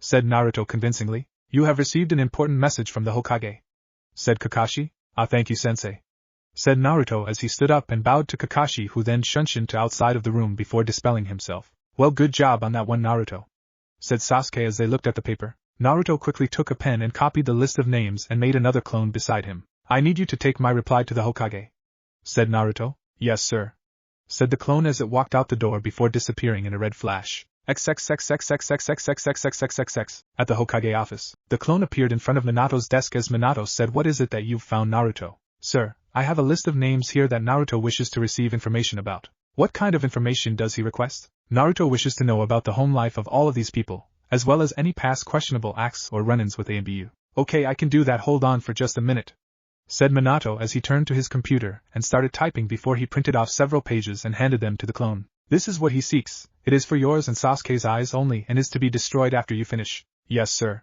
said the clone as he flashed away. Well, it looks like they are making progress. Maybe you were right to allow them to do this, said Jiraiya. Yes, they are doing exceptionally well. Hopefully they will get to the bottom of it and stop whatever he has planned. XXXXXXXXXXXXX. Back at the academy, Naruto's clone flashed in at the door, then turned to walk inside and delivered the paper to Naruto. Thank you, said Naruto as the clone dispelled. Well, Sasuke, we got background reports on all of the names listed. Shall we? They won't search themselves, said Sasuke as he grabbed half of the stack and started looking for anything that looked different. He found 3 reports that were of interest to him and set them to the side. Naruto also searched his stack and separated 2 reports from the rest. When he finished, he looked to Sasuke and said, Well, I found 2 persons of interest. What about you? I got 3 that are interesting, said Sasuke as he handed the stack to Naruto. Naruto looked over the 5 people for a moment before he said, I think this is the one right here.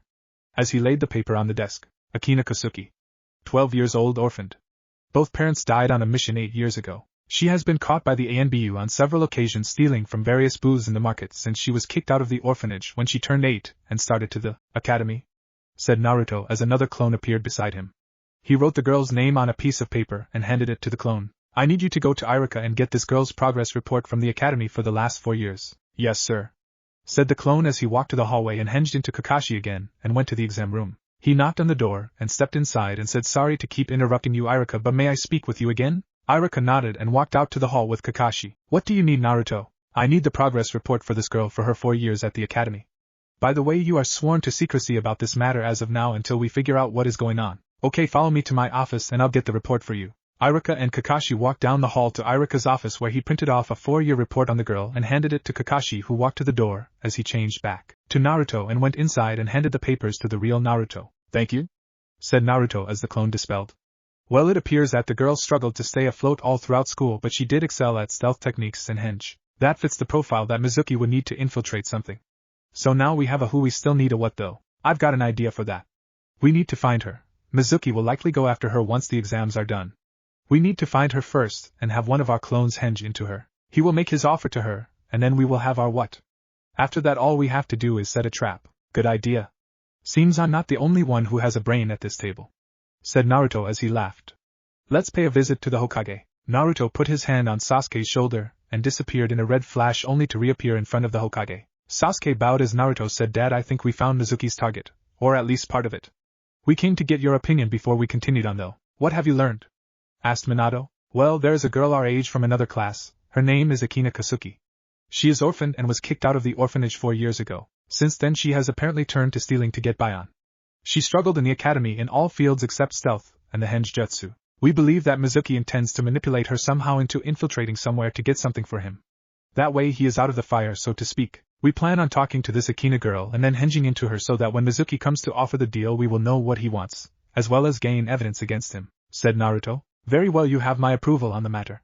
You two have done exceptional on this, especially for only being genin for less than 2 hours," said Minato with a grin. "You may leave now. Report back with any findings." "Yes, sir," said both boys as they disappeared in a flash of red. "Damn, Minato, you better watch it. He's gunning for your job hard now. That's a damn impressive investigation judging from his report. You were definitely right to let them go ahead with this," said Jiraiya. "Yeah, I know. It makes me proud both as a father and as the Hokage. My boy will be a damn fine Hokage when his time comes," said Minato as he smiled big. XXXXXXXXXXX. Back in the village with Naruto and Sasuke. Naruto and Sasuke were looking for the address they found for the girl in one of the not-so-nice neighborhoods in Konoha. After about 10 minutes of looking, they found the house they were looking for and knocked on the door. "1 minute please," said a feminine voice that sounded sad. A second later, a young girl that looked like the picture of Akina, only less healthy and a bit older, opened the door and quickly stepped out and shut the door. "How may I help you today? Are you Akina Kasuki?" asked Sasuke in a friendly voice. "Yes, why? We would like to talk to you for a moment if you don't mind." "How about some lunch?" said Naruto. "I'm Akina, my treat. So how about it? I'm sure that will be fine." "I'll be right back, okay?" said Akina as she quickly opened the door and disappeared, and then a moment later came back looking like she cleaned up a bit. "So Akina, what would you like to eat?" said Naruto. "Anything is fine with me. I just realized I never got your names." "I'm sorry," said Akina as she looked down at the ground. "Oh sorry, where are our manners? My name is Naruto Namikaze and this is my friend Sasuke Uchiha. But anyways, you pick anywhere you want to go, and we will follow." "You mean Naruto Namikaze, the son of the fourth? And Sasuke Uchiha, the brother of Itachi Uchiha? You two are quite famous among genin and academy students," said Akina as she led them into a barbecue joint a few blocks from her house, in the nicer area of the neighborhood. "Yeah, that's us, but we are just normal people. Regular genin, so don't try to treat us as special or anything please," said Sasuke. They all sat down at a table and ordered their food as they talked a bit about nothing. Once the food came, Naruto ran through a couple of hand seals as a barrier of red chakra formed around them and disappeared as Akina looked at him fearfully. "Don't worry, Akina, it was just a privacy jutsu. As we said earlier, we need to talk to you about some sensitive issues." "Like what?" "Well, Akina, to begin, we are led to believe that Mizuki-sensei plans to use you for something. What we are not sure yet, but that's why we came to talk to you." "Mizuki hasn't spoken to you since the exam, has he?" asked Naruto. "No, he hasn't. Wait, yes, right after my exam he told me that he would give me a chance to retest. He told me to meet him at Training Ground 18 at 8 p.m. tonight. Does that have anything to do with what you guys want?" "Yes, it does, Akina. He was lying to you about the retest. You can only retest in the academy. 3 days from now they will have a retest, and you can take it then. But tonight he was trying to get you in trouble. If you agree to help us, we will help you pass your exam and graduate with us Friday. Sound good? What do you need me to do?" "We need your permission to henge into you and go to this meeting with Mizuki. If you agree, we can find out his plan and stop him as well as get evidence against him," said Sasuke. "Okay, I agree. Thank you guys so much for keeping me out of trouble. I get into enough of it on my own," said Akina as she frowned and looked like she was about to cry. "Akina, I want you to take this," said Naruto as he pulled out some money, "and get a hotel for now. If for some reason we fail to capture Mizuki, then he will know where you live and may try to harm you. So there is plenty of money there for a hotel room and some food for 2 days. If something happens, we can go from there. Thanks for your help." We will each leave a clone to help you get a couple of things from home if you need, as well as to let us know where you're staying so we can find you if we need to talk anymore. With that they finished eating and each left a clone with Aina and flashed away to the Hokage's office. Hello again boys, what have you found now? We found the girl and spoke with her. She said that Mizuki promised her a chance to retest if she met him at Training Ground 18 at 8 p.m. I will henge into her and attend the meeting to find out Mizuki's objective as well as gain concrete evidence. Once I get what I need I will give a sign and Naruto will capture him. How does that sound, Hokage-sama? Excellent plan, boys. As I said, you have my full support. Thanks, Dad. Thank you, sir. As both boys disappeared again and reappeared at Naruto's house, which was not far from Training Ground 18, they started to walk over to the training ground to inspect it and lay a trap for Mizuki. XXXXXXXXXXXX 7:30 that night. Naruto and Sasuke had just finished going over the plan again, and Sasuke henged into Aina and made his way over to a large rock on the edge of the field as Naruto sat on the roof of his home with a pair of binoculars waiting for the signal. A few minutes later Mizuki came walking into the training ground and over to Aina. I'm glad you came, Aina. Are you ready for your test? Aina nodded her head and said, yes, sensei. What do I have to? What you are to do is to break into the Jutsu archive in the Hokage Tower and get the scroll of forbidden seals. Once you get it, if you can learn any one jutsu from the scroll you will pass. There is a clearing 1 mile northwest of the village. I will be waiting there for you at 2 a.m. If you can learn a jutsu from the scroll and demonstrate it to me by 2 o'clock, then you will pass and be a genin. Do you understand? Yes, said Aina as she bowed deeper than normal to Mizuki. At that exact moment there was a bright flash of red light in front of Mizuki as he was sent flying backwards from a fist in his gut. Before he knew what happened there was another flash behind him and he was drove into the ground hard, forming a small crater around his body. No sooner than he hit a giant white-hot fireball was sent flying at him. He noticed it in time and ran through some hand seals and yelled Earth style, Earth Dome, as a dome of mud encased him. He let the dome fall and jumped out onto the ground and looked around but found no one around, when suddenly a red flash appeared in front of him and kicked him high into the air. As he was flying up, Naruto started going through some hand seals and focusing his chakra, while Sasuke jumped above Mizuki and kicked him down, sending him flying towards the earth. As soon as he hit, Sasuke was on him again. An axe kicked him in the stomach, sending him further down into a crater. As soon as he stood up to walk out, he was surrounded by a ball of water, as Naruto said, water style. Water prison jutsu. Sasuke then walked up to the dome and looked at Mizuki as Mizuki yelled, you little bastards, you're just genin. How the hell did you beat me? Well, first of all, we're no ordinary genin, said Sasuke. And second, even the mightiest of warriors can be brought down with a good strategy.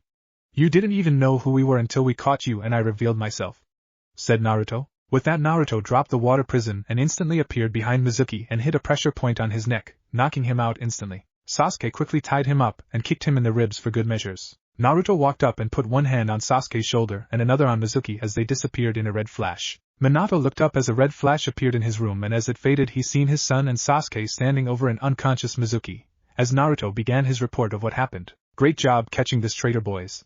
You guarded one of the biggest secrets of our village by taking him out. I'm proud of you both. Now here is your pay for an A-rank mission. Thank you, Hokage-sama. It was our honor to catch this scum who would take advantage of a poor girl with a broken spirit. Thanks, Dad, and Sasuke is right. He is a piece of shit for trying to prey on her emotions. She's got it hard, Dad. Is there anything we can do to help her? Well, I could give her pay for an A rank since she had a part in this mission as well. Well, if that's the case, I'd like to put a bounty on Mizuki and pretend that we were never here and that she brought him in, said Naruto as he handed his money back to his dad. Same goes for me. I'll match Naruto's bounty. Shall we deliver the pay as well as the bounty to Aina, sir? Yes, that will be fine, Sasuke. You and Naruto report back here at 8 a.m. tomorrow to receive her package. By the way, that was a very mature thing to do, both of you. I'm so proud of you. Naruto met Sasuke at the tower at around 7:45 and they went on into his dad's office to receive the envelope with mission pay as well as the bounty on Mizuki. Minato gave them the package and they walked out on their way to the hotel that Aina was staying at. Along the way they were talking just like old friends do, wondering who would be on whose team. There was no chance that they would be on the same team, since traditionally, the rookie of the year would be paired with the dobe of the class, along with the best kunoichi, just to balance things out. Since Naruto was number 1 and Sasuke was number 2, they probably wouldn't be paired up. Pretty soon they arrived at Akina's hotel and knocked on the door. She came to answer it and looked happy to see who it was. Good morning, guys, said Aina with a smile. Morning, Aina, said Sasuke. Good morning, said Naruto. So what brings you out here so early? Asked Aina. Well, said Sasuke, we have a surprise for you. A surprise? Yep, since you helped take down an immediate threat to the village, you were awarded the pay for an A-rank mission. Also, there was a bounty of 20,000 ryo on Mizuki that you get. So all in all you just got 30,000 ryo, said Naruto as he smiled at her. Sasuke handed her the envelope and she opened it and looked inside and then looked back at Naruto and Sasuke and just threw herself at them and hugged them both and started crying. Why are you crying, Aina? asked Sasuke. Because I'm so happy I've never seen that much money before. That's enough. I can get a house outside of that shitty neighborhood, and maybe I can make some friends. And you've already got friends, Akina. We're your friends. And besides, money doesn't buy friends, said Naruto. You don't understand. I've lived in that shitty rundown apartment since I was 8 years old. I've never had enough money to even buy food, much less a decent place to stay or clothes. Nobody would hang out with me because of the way I looked, and I wanted to be a ninja so bad, and I needed it so I could make enough money to at least eat. But then I failed the test, and that bastard Mizuki tried to take advantage of me. Don't worry about Mizuki. He got what he deserved. And don't worry about the graduation test. We have all day today and tomorrow to get you ready, and we're going to do our best, said Sasuke. You guys don't have to go out of your way for me. No, we don't have to, but we want to. That's what friends do, they help each other, said Naruto as he smiled at her, and she slowly started to smile back. So, how good are you at clones? I'm not very good at anything besides henge. That's okay, we can help you with that. Just do these hand seals, said Sasuke as he slowly went over the seals a few times, and then imagine cloning yourself. Akina did the seals and a clone formed. However, it wasn't very good and looked like a ghost of herself. Try to add some more chakra to it. Also envision yourself as the clone forms, said Naruto. Akina tried it again, and this time the clone looked a lot better but still wasn't perfect. You guys must think I'm stupid since I can't even do a simple clone. I'm sorry, I don't even deserve to be a ninja, said Akina as she started to cry again. It's okay, Akina, we don't think you're stupid. You just didn't have anyone to teach you. It's not your fault, said Sasuke. With some practice you'll be able to do it just fine, and then you can learn other techniques as well. Don't get yourself down just because the teachers in the academy ignored you and you never had a chance to learn. We are here to help you now, said Naruto. Wow, I really don't deserve this, guys. Everyone deserves at least a chance, Akina. So why don't you give the clone jutsu another shot, said Sasuke. Akina tried a few more times and finally got the clone right. She was jumping up and down happy because that meant she could graduate and be a ninja. Hey Sasuke, look with your sharingan and see if you can get a reading on her chakra, said Naruto. Akina, flare your chakra all at once, okay? Okay, said Akina as she started gathering and releasing her chakra. Her reserves are decent, not good enough for shadow clones though. Maybe 2, but that would be risky, said Sasuke. You're right, it's better not to risk it. How about we work on chakra control, said Naruto. That would be a good place to start, said Sasuke. So what do I need to do? Asked Akina. Take this, said Naruto as he pulled out a leaf and stick it to your forehead using chakra. And just keep it there while you go about your day normally. Once you can keep the leaf there without even thinking about it, then stick another one somewhere else and hold both on there. When you are able to do that, it should make everything else, such as making a clone, much easier. So you can work on that, and good luck on your test tomorrow. We'll meet you here at 8 a.m. to check your progress. Bye Naruto, thank you so much for your help, said Akina as she hugged Naruto. I've got to go too. Just work on the leaf exercise and we'll see you in the morning. Bye Sasuke, thank you too, said Akina as she hugged him too. Naruto and Sasuke both walked out of the house and started down the road when Sasuke said, so now what are you gonna do? I don't know, I think I'm gonna, said Naruto as he stopped for a minute. Well, Dad just called, so I'm gonna go see what he wants. See you in the morning? See you later, said Sasuke as Naruto flashed away. Naruto appeared in a flash of red in his dad's office and said, You called Dad? Yes Naruto, we've got a present for you in honor of your graduation, said Minato. Ah, thanks Dad, what is it? Jiraiya bit his thumb and went through some hand signs, then he put his hand down on the desk as a small toad carrying a scroll appeared. Hello Jiraiya-sama, Minato-sama, here is the scroll you requested. And as quick as it came it poofed away again. Cool, what was that? Said Naruto. Well, that was partly your present Naruto, said Jiraiya as he unrolled the scroll on the desk. Naruto looked and seen that the scroll had 2 names on it, Jiraiya and Minato Namikaze. So what is it? Said Naruto. Son, this is the summoning contract of the toads. One of the 3 most powerful summons in Konoha. Cool, said Naruto. So son, would you like to be a summoner of the toads? Sure, that'd be awesome. Okay Naruto, I need you to cut your finger and sign your name in blood on beside your dad's, said Jiraiya. Naruto pulled out a kunai and cut his finger, and proceeded to sign his name on the line beside his dad. When he finished, the scroll glowed green for a moment, then rolled back up and disappeared. Okay, now here are the hand seals for the summoning jutsu. Just watch a couple of times, said Jiraiya as he slowly went through the seals as Naruto watched. Okay, your turn. Naruto pricked his thumb and went through the hand seals and touched his hand to the desk as a small orange toad hopped out of the smoke. Howdy Jiraiya, Minato. What's going on? Actually Gamakichi, my son just signed the contract. He hasn't met your dad yet though. You're his first summon. Oh I see, hey there, my name is Gamakichi. I'm Naruto Namikaze. Cool, we're gonna be best friends, said Gamakichi as he hopped onto Naruto's head. Okay then, said Naruto as he started to giggle. Well son, how did the meeting with Akina go earlier? It went well. We gave her the money, and she was so happy. Then we helped he get the clone jutsu straightened out so she could pass the test tomorrow. I hope she passes, she's such a nice girl but she's had it so hard her whole life she deserves something at least. Said Naruto as he frowned. She'll do fine, she had a good teacher after all. Said Minato as he smiled at his son. Thanks, Dad. I think I'm going to go home and train some. See you later, Dad, Uncle Jiraiya. See ya, son. Said Minato as Naruto walked out the door. Naruto decided to walk home today since it was still early, and he wasn't in any hurry. While he was on his way, someone turned around a corner running and bumped into him, knocking him down and falling on top of him. I'm so sorry. I wasn't watching where I was, Naruto. Said the person. Ino? Said Naruto as he started to blush, realizing that her face was only inches from his. Ino started to blush as well, noticing the same thing. She jumped up, still red-faced. Naruto, I'm sorry, I was just on my way to the flower shop, I'm running late. Oh, it's no problem, Ino, want me to take you there? Said Naruto. You don't have to do, said Ino as Naruto wrapped his arm around her waist, and she turned even redder. It's no problem, hold on. Said Naruto as they disappeared in a flash of red and reappeared right outside of the shop. I've got a sealed tag on yours, Shikamaru, Choji, and Sasuke's house in case I need to get there quick. Paid off today, huh? Said Naruto with a sheepish grin. Wow, thanks, Naruto. Said Ino as she hugged him, and he once again turned red. After she realized what she was doing, she pulled back and turned red again also. I'm sorry about that. I better get inside before Daddy kills me. See ya, Naruto. See ya, Ino. As she ran inside and he turned to walk off towards his home again. So Naruto, who's your girlfriend? Said Gamakichi. She's not my girlfriend, just a friend, Gamakichi. She sure looked like she likes you and you like her, so why isn't she your girlfriend? I don't think she likes me like that. Shit, bro, did you see the way she was looking at you? You should ask her out sometime and see where it goes. I don't know, I'll think about it. Okay. Well, I'm heading home, Naruto. Be sure to summon me so I can watch your graduation, okay? I will. See ya, Gamakichi. Once he made it home, he went out back to the training yard and decided to work on some jutsu until supper time. He made 3 shadow clones that instantly got into a ready stance. Naruto jumped back from the clones and started running through hand seals as he said wind style, wind bullets. As balls of compressed air shot out of his mouth at the clones who were dodging them with ease. One of the clones said wind style, rasengan, and started charging at Naruto. Naruto went through some hand seals and said water style, exploding water colliding wave, as a large amount of water poured out of his mouth and formed into a wave which crashed into the clone, dispelling it. The other 2 clones jumped out of the way and formed their own hand seals as they said lightning style, false darkness.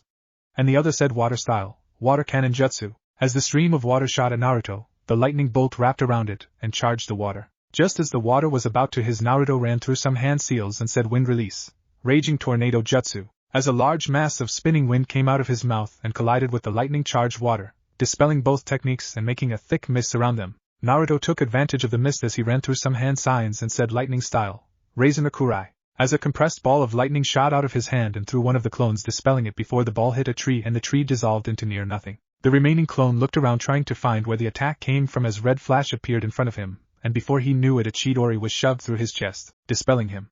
Naruto smiled and whipped around some wind to blow away the mist, finding his dad standing up by the house watching him. Good job, son. Said Minato. I like the rasengan, it looks to be quite effective. Thanks, Dad, I think it worked out good too. So Naruto, you can beat 3 clones at once, but what about your old man? Said Minato as he smirked. I can try at least. Said Naruto as he jumped back from his dad. Ready, go. Said Minato as he started running at Naruto. He threw one of his kunai at Naruto and said wind style, rasengan. As he disappeared in a flash of yellow, Naruto knew what was coming, so he said wind style, rasengan. As he charged towards the kunai, he shoved the rasengan at the kunai and knocked it down, instead of hitting his dad. Before he knew what happened, he got drilled in the back by his dad's rasengan and flew into a tree.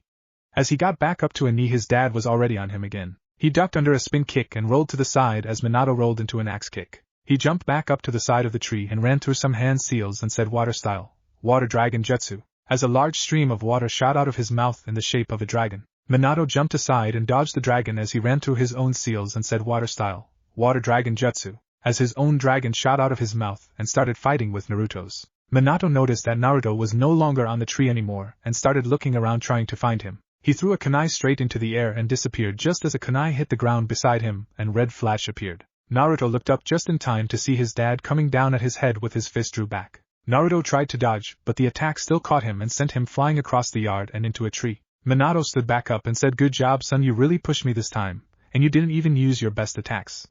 You'll be able to beat me in no time. Yeah, I can't use my Rasen Raikurai or Rasen Shuriken in a friendly spar, they are both one-hit kills. Yeah, it would be hard to explain to everyone how you killed the Hokage in a training spar, wouldn't it? Yeah, I guess it would.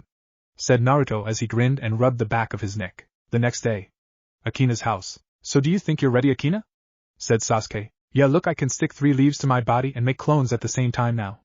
Said Akina as she stuck the leaves to her forehead and arms and formed 3 clones. Good job, Akina.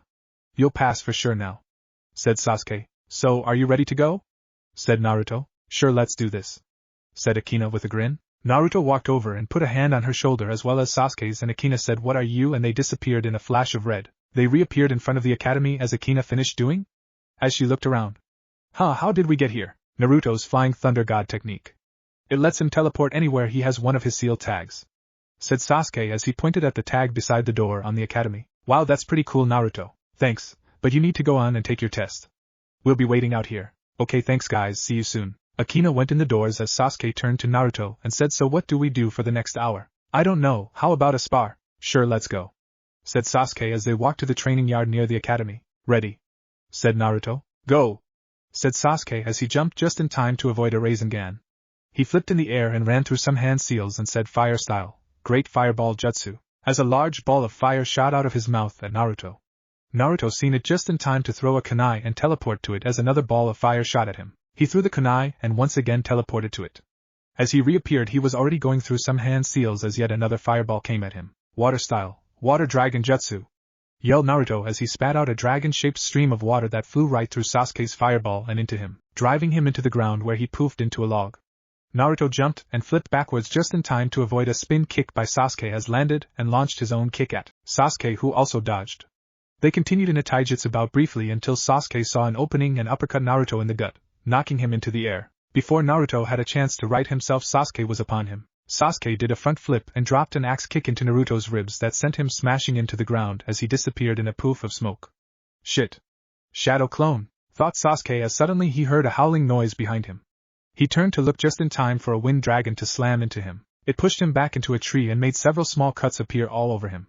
He fell to the ground panting as Naruto walked up and offered his hand. Sasuke took it and stood back up as he said, "Damn it, I'll beat you one day, Naruto." Sure, whatever you want to believe," said Naruto with a smirk as he started healing the cuts Sasuke got. The two walked over and sat down on a bench waiting for Akina to finish up when Naruto noticed Ino walk by a little way away. "Be right back, Sasuke," said Naruto as he disappeared in a swirl of leaves. And reappeared in front of Ino, scaring her. She jumped back surprised for a second and then said, "Oh Naruto, sorry, you kind of scared me." "What's up?" With a small smile and a blush. "Sorry for scaring you. I have a question for you though." "What is it?" "Well," said Naruto as he blushed, "I was wondering what you were doing Saturday." "Oh my god, is Naruto asking me out?" thought Ino as she smiled bigger and blushed a little deeper. "I can't believe it, I thought he would never ask." I'm not doing anything, why?" said Ino as she tried to fight back her blush. "Well, I thought maybe I was wondering if you'd like to maybe go out and eat to celebrate our graduation," said Naruto as he blushed deeper. "Sure, I'd love to," said Ino as both her and Naruto smiled. "Cool, I'll pick you up at 7 then?" "Not so fast, Mr. Player," said Ino with an evil grin. "What is it, Ino-chan?" "Oh, he called me Chan." "Yes," thought Ino. "First you're going to have to ask Daddy for permission." "Don't worry though, he doesn't bite too hard," said Naruto as he went pale. "Like I said, don't worry my little Naruto-kun, he's not so bad," said Ino as she grinned a little bigger. "Just come to the flower shop later today and talk to him. I'll see you then." She kissed him on the cheek and started to walk off, taking care to strut her stuff for him. Wow, I guess Gamakichi was right, she really does like me. I can't believe she said yes. Sweet, thought Naruto as he grinned ear to ear. Sasuke sat there watching the whole ordeal and thought, damn, he works fast. As Naruto appeared back in front of him in a swirl of leaves. "Hey, is the teleporting with leaves your dad's jutsu?" "It looks different," said Sasuke. "Nope, it's called the body flicker technique. I can teach you if you want." "Yeah, that would be cool." "Well, first you just need to gather your chakra into your legs, and then picture yourself standing in the place you want to be. It has a shorter range than my FTG and you have to be able to see where you want to go. At first try to stay on level ground, but once you get better you can change elevations as well." Sasuke did what Naruto said and gathered some chakra into his legs and pictured himself on the other side of the road. Suddenly he found himself rushing through the air and straight at a tree. He crashed into the tree and fell over holding his head as he yelled, "OWW, damn it to hell," as Naruto walked up and said, "Sorry, I forgot to mention, you should practice without any obstacles nearby." Sasuke looked up at Naruto and said, "It's fine," as his sharingan activated. "I'm gonna kick your ass, Naruto," as Naruto ran off with Sasuke in hot pursuit. Pretty soon they ended up back at the yard beside the academy panting and tired as Sasuke said, "I'm still gonna kick your ass," and Naruto said, "Okay fine, just don't make me move." They just sat there on the bench resting for a while until finally Aina came running out with a headband tied around her neck. I did it! I did it! I passed! Thank you both so much for helping me. They both looked up her and smiled and said congratulations Aina. Inoichi was sitting behind the counter looking at a catalog when he heard the door open. He looked up and said, Hi Naruto, how are you today? I'm doing fine Inoichi-san, how are you? I'm fine, is there something you need? Unbeknownst to Naruto, Ino was standing around the corner peeking at them. He sure is sexy when he's scared. Don't be too mean to my Naruto daddy. As she smiled, well Inoichi-san, I was wondering if you mind if I take Ino out for dinner Saturday night? So you're asking me for my permission to let you take my little princess out on a date, said Inoichi with an evil grin. Yes sir. Give me a reason why I should let you. Well, we have known each other for a long time, you and my father have been friends for years, and so have Ino and myself. I really care for her, and I promise to respect her sir. Ah that's so sweet, thought Ino as she watched from the shadows. Well then that's a good enough reason for me. But remember Naruto, I work in the torture and interrogation department, so it goes without saying that you better not hurt my little girl. Said Inoichi with a wicked grin stretching from ear to ear. You have my word as a ninja sir. I will treat her like a princess and protect her with my life. Good, that's exactly what I wanted to hear. Said Inoichi as he smiled a normal smile and ruffled Naruto's hair. So can you tell Ino-chan that I stopped by and said hi please? Well that won't be necessary. Said Inoichi as Ino stepped around the corner and smiled at Naruto. Ino-chan, how long have you been there? Stuttered Naruto. Long enough. Said Ino with her evil grin. Flashback to earlier today. Hey daddy, guess what? What is it dear? Naruto-kun finally asked me out. Oh he did he? Yep. I told him he had to come ask you for permission even though I knew what you would say. Said Ino as she winked at him. Yeah you know I can't say no to my little princess. So daddy, what are you gonna say to him? Let me worry about that princess. Said Inoichi with an evil smirk. Don't be too mean to him daddy, he's a really sweet boy. Okay, I won't be too mean to him, thank you daddy. Said Ino as she hugged him. And flashback. Well congratulations you two. Just remember what I said Naruto.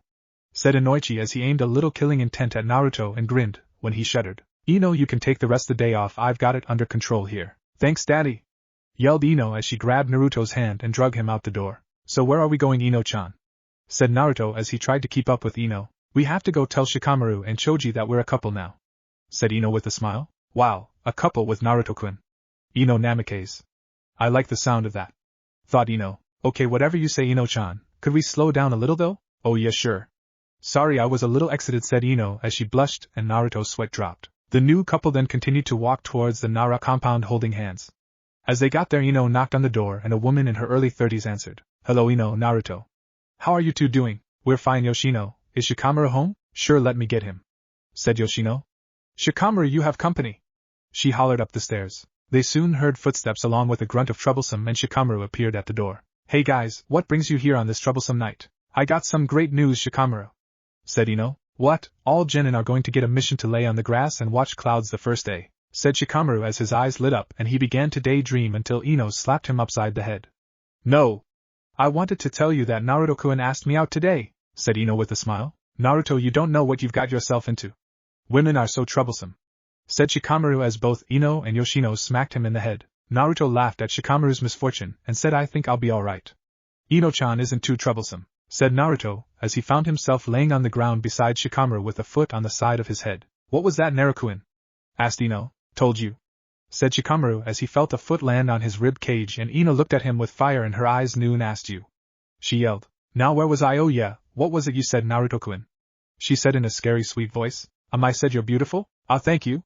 Said Ino as she stepped off of the boys and giggled. As Naruto and Shikamaru both stood up Yoshino laughed at them and Ino said come on Naruto-kun we have to go tell Choji now. Actually said Shikamaru Choji and his dad are gone camping outside the village until Friday morning. A Kimichi rite of passage, you should know that Ino. Oh yeah I forgot. Well we will just have to wait then.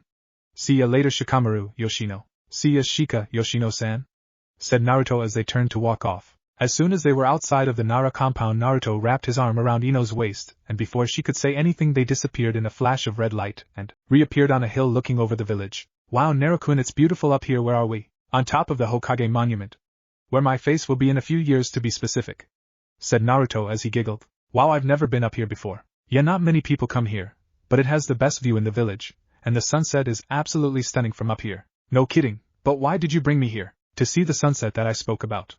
Said Naruto as he pulled out a scroll and unsealed a blanket. He spread the blanket out on the ground and motioned for Ino to sit down. She came over and he lowered her down and sat down beside her. I come up here a lot to relax after a hard day of training, said Naruto. It's just something about this place, I guess. Yeah, I see what you mean. I feel at ease here too. Of course, that may just be because I'm so close to you, Ino-chan. Yes, Naruto-kun? Thank you for agreeing to go out with me. I've wanted to ask you for a while, but I was scared you didn't like me back. Thank you for asking me. I have been waiting forever, but I never wanted to say anything because, like you, I was scared you didn't like me like that. Well, we don't have to worry about that anymore, do we? Said Naruto as he wrapped his arm around her shoulders, and she laid her head down on his shoulder. Nope, said Ino with a big smile. As far as she was concerned, this was heaven. Friday morning, on top of the Hokage Tower. Congratulations, everyone. Today you will officially become ninja of Konoha. You have all demonstrated the skills necessary to be a genin and serve your village. As I call your name, please come get your ID card, said Minato, who was dressed in his Hokage robe and hat. Shino walked up and got his ID card and said thank you, Hokage-sama. As he bowed and returned to his seat, Minato continued on down the list until Naruto's name was called. Naruto Namikaze. Naruto got up and walked to the front where he bowed and then took his card. Thank you, Hokage-sama. It will be an honor to serve under you. He then turned and went back to his seat, while Minato continued down the list. Once Minato finished, he had called out 32 names. He then said to everyone at once, congratulations once again on graduating and becoming genin. Now wait here and in a moment your Jounin sensei will come by and talk to you. A few minutes later, 13 people came out onto the roof with the genin and began to call out names. A beautiful younger lady who looked to be in her mid-20s stepped forward and called out Hinata Hyuga, Shino Aburame, and Kiba Inuzuka, please step forward. They did as instructed, and then the woman said, my name is Kurina Yuhi, and I will be the sensei of Team 8. Meet me at Training Ground 8 at 8 a.m. Monday. Next up was a man with a goatee who was smoking a cigarette and had a white sash with the kanji for fire around his waist and shoulders. Spoke up. Shikamaru Nara, Ino Yamanaka, Choji Akimichi. I am Asuma Saratobi, and I will be the sensei of Team 10. Meet me at Training Ground 10 at 8 a.m. Monday. A few more came and spoke to their team, and then Kakashi and Itachi stepped forward. Sasuke Uchiha, Naruto Namikaze, said Itachi. As you know, I am Kakashi Hatake and this is Itachi Uchiha. We will be the senseis of Team 7. What about the third member of our team? Asked Sasuke. The Hokage handpicked you two to be your own team. It is tradition to have 3 genin and 1 jounin, but we have 2 genin and 2 jounin to keep the 4-man squad, said Itachi. Any more questions? Okay then. Meet us at the Hokage Tower at 6 a.m. tomorrow morning, said Kakashi as he and Itachi shunshined away. Finally the last one stepped forward. It was a young woman in her lower 20s who wore a short orange skirt, a fishnet bodysuit, and a tan trench coat. Sakura Haruno, Akina Kasuki, Seiko Takasu. My name is Anko Mitarashi. I'll be in charge of you maggots on Team 6. Meet me at 6 a.m. Monday morning at Training Ground 6. Everyone got up and started to leave, and Ino came over to Naruto and Sasuke to walk out with them. So Naruto-kun, why did you and Sasuke get put on a 2-man team? We were wondering ourselves actually, said Naruto. Even more curious is why we got the 2 strongest jounin in the village as our senseis. Yeah, my brother and Kakashi are the strongest 2 in the village besides the Hokage and the 2 remaining Sannin. I guess we will find out tomorrow, said Naruto. Yeah, everyone else gets a break, but we have to be at the Hokage's office early in the morning. Bitching about it won't help anything, said Naruto as he grinned. Fuck you, said Sasuke as he grinned back. Well, I guess we should head out and enjoy our last day of freedom, said Naruto with a chuckle as he grabbed Ino and disappeared in a flash. They reappeared back in Naruto's living room and Ino said, no matter how many times you do that I never get used to it. I'm sorry, I can stop if it bothers you. No, it's not that, it's actually exhilarating. Being that close to you and moving at the speed of light. Well then I'm glad you like cuddling so much, said Naruto with a wink. Ino smiled and said, so why are we here anyways, Naruto-kun? I had to get something from my room. I'll be right back, said Naruto as he ran upstairs and put on his coat and ran back down. There we go, much better. Wow, Naruto-kun, you look like a chibi 4th Hokage. Nope, I'm a little different. Gray with red flames, he said as he turned around to show the kanji and grinned, only to find himself smacked in the back of the head. Close enough, moron, screamed Ino. Hee, it's still different, Ino-chan, Naruto said as he winked at her. Anyways, how do I look? You look great, Naruto-kun, said Ino. Actually, you look damn sexy. I can't wait to tear you up.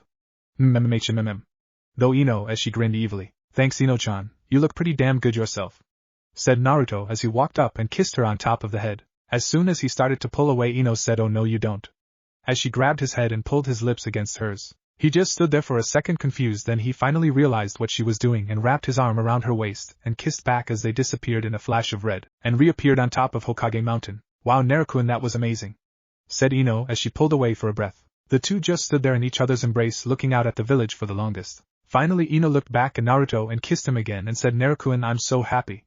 I'm glad that we are together. Me too, Ino-chan, said Naruto as he looked into her blue eyes with his own as he allowed his forehead to touch hers. They stood looking into each other's eyes for a minute before suddenly Naruto's eyes widened. Sorry Ino-chan, my dad is calling, I have to go. He held on to her and flashed to the flower shop as he kissed her, and said goodbye and then flashed away again to the Hokage's office. He appeared and saw Kakashi standing there beside him as Minato said, hello son, glad you could make it so fast. As soon as Sasuke and Itachi return I'll explain. A few minutes later Itachi and Sasuke walked into the room and Minato said, okay Kakashi, Itachi, you already know some of the situation. You were scheduled to leave tomorrow on a mission to protect a bridge builder in Wave Country, but we've just received a report from a scout that some missing nin were spotted in the area, so we are going to send you out early. Naruto, Sasuke, the original mission was to protect a bridge builder from bandits and mercenaries as a C-rank mission, but it has now been upgraded to A rank, with the possibility of encountering Jounin-level ninja trying to attack him. Do you accept this mission? Yes Hokage-sama, said both boys. Alright, meet us at the northern gate in 1 hour. Pack for a 1-month mission. Dismissed. Naruto handed Kakashi a seal tag and then grabbed Sasuke's shoulder and disappeared in a red flash. The two arrived at Sasuke's house and Naruto said, I'll be back in 30 minutes, as he disappeared again. He appeared back at his house and went to his room to pack his clothes, then down to the armory to get extra supplies, sealing all the spares into scrolls and putting the main supplies in his pack before teleporting back to Sasuke's house. Sasuke was just walking outside as Naruto grabbed him and teleported to the north gate with the seal tag he gave to Kakashi. Kakashi and Itachi were both already waiting there, and as soon as Naruto and Sasuke arrived they left out heading toward the Wave Country. So while other genin teams get the weekend off and start D ranks Monday, we graduate and our first mission is an A rank on the same day. Is there something you guys aren't telling us? Said Sasuke. Well, I suppose we should just be honest. As you both know, you are far above genin, or even chunin level. The Hokage intended for you to go on a couple of C or B rank missions with us to get a feel of the outside world, and then you would be promoted to chunin, and go a while longer to get the feel of leading missions, before going on to jonin. Said Kakashi. Don't we have to take the chunin exams for that? Asked Naruto. Normally yes, but it is possible to receive a field promotion.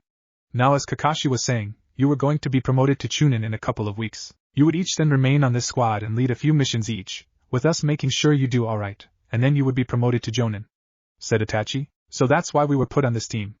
My dad intends for us to be jonin before the rest of our class even takes their chunin exams. Said Naruto. Yes. You are both very skilled, almost clones of myself and Itachi at your age. Said Kakashi. We are a team of prodigies, if you will. Kakashi is correct, you are both skilled enough to be jonin. This team is just a formality really, and also just to be sure you are able to lead a team and make decisions under fire. Understood. Said the boys. So how far are we from Wave? Asked Sasuke. We are about halfway there. We should go ahead and set up camp for tonight and arrive tomorrow afternoon. Said Kakashi. The group stopped and found a clearing close to a nearby stream and set up their camp. Alright Naruto, you take first watch, Itachi second, Sasuke third, and I'll take the fourth. Said Kakashi. Yes sir. They all chorused as all but Naruto went into their tent to get some rest. Back in Konoha. 3 hours ago, Ino sat on her bed wondering why Naruto had to run off so suddenly. Naruto, I sure hope everything is okay. Though Ino. Suddenly she heard a knock on her door and yelled 1 minute. As she got up and went downstairs to answer the door. When she opened it, Naruto was standing there, and she wrapped him in a hug. Naruto, I was worried something was wrong. Actually Ino-chan, I am just a clone. My team was dispatched on an urgent mission to Wave Country. Naruto should return within the month. He told me to tell you that he is sorry for missing his date with you tomorrow, but that he will make it up when he returns. I know it doesn't mean the same since I am a clone, but he also said to give you this. Said the clone as it leaned in and kissed Ino. And finally Naruto told me to tell you to be careful and that he loves you. Did he really say that? Said Ino. Well no, he didn't technically tell me to tell you, but I am him so I know that he does love you very much. Said the clone with a wink. Ino kissed the clone again and said I love you too Naruto. Be safe please. And with that the clone dispelled itself. Ino went back to her room and sat on her bed and thought I can't believe he said he loves me. We've only been a couple for a couple of days. He must have meant it when he said he liked me for a long time before he got the courage to ask me out. I love you Naruto, please come back safe. Naruto sat beside the fire on his watch shift. He had his clones stationed all around the camp so he didn't have to actively watch. As he sat there watching the fire he thought I'm sorry I had to bail Ino-chan. I hope you will forgive me. I love you Ino-chan. Soon Itachi came out and took Naruto's place as Naruto went to rest. The next morning they woke up and ate a quick breakfast, and were on their way again. After a few minutes of running, Kakashi held up his hand and told everyone to stop. They all squatted on the side of the road looking for any sign of danger when suddenly 2 men bound together by a spiked chain rose out of a puddle of water. The demon brothers. To what do we owe the honor? Said Kakashi. We are here to keep you away from the bridge builder. Turn back now and you will be spared. Said Gozu. Protecting the bridge builder is our mission. We will kill you if we have to in order to complete it. Kakashi said in a bored tone. Fine then, we'll do this the hard way. Shouted Meizu as the two leapt towards Sasuke, who was the nearest to them. They didn't make it far before Meizu's right arm was blown off his body, revealing Naruto standing behind him with a lightning release rasengan in hand. Meizu screamed in pain, before launching several kunai towards Naruto. Naruto dodged them with no problem before doing some hand seals. Fire release, fireball jutsu, he called out before blowing a medium-sized ball of fire toward Meizu. Meizu narrowly avoided the fireball before moving to launch himself back towards Naruto, but didn't make it 2 steps before he heard the sound of 1,000 birds chirping behind him. Before he could even react, Naruto's hand was stuck through what used to be his chest. Chidori, Naruto said as what was left of Meizu fell to the ground dead. XXXXXXXXXXXXXX. While Naruto fought Meizu, Gozu rushed towards Sasuke with his clawed gauntlet ready to attack. Sasuke dodged the attack and jumped up and spun around, smashing his foot into Gozu's face and sending him into the ground hard. Kakashi and Itachi simply sat back and watched the fight boredly. After all, it was 2 Chunin-level missing Nin against 2 Jonin-level shinobi, no problems there. Gozu quickly climbed out of the crater his body had made and detached the chain from his gauntlet before throwing himself at Sasuke once again. Sasuke simply ducked under the swipe of the man's clawed hand before launching an uppercut into his stomach, knocking him up into the air. Just as Gozu reached his peak and began to fall again, Sasuke appeared above him and dropped an axe kick onto his face, shooting him back to the ground and knocking him unconscious. Well done, you two, Kakashi said as he walked over and hefted Gozu onto his shoulder before walking over and tying him to a tree. Itachi then walked up and punched him in the face to wake him up. Once he woke up, he spit at Itachi and said, "What the fuck do you want?" "I won't tell you shit. Perhaps this will change your mind," Itachi said as he turned on his Mangekyo Sharingan and looked the man in the eyes as his body went limp. Gozu suddenly found himself in a world of black and white, with a strange red moon hovering in the sky. He was bound to a cross by barbed wire, looking down at Itachi. "My name is Itachi Uchiha. In this world I control everything, space, matter, even time.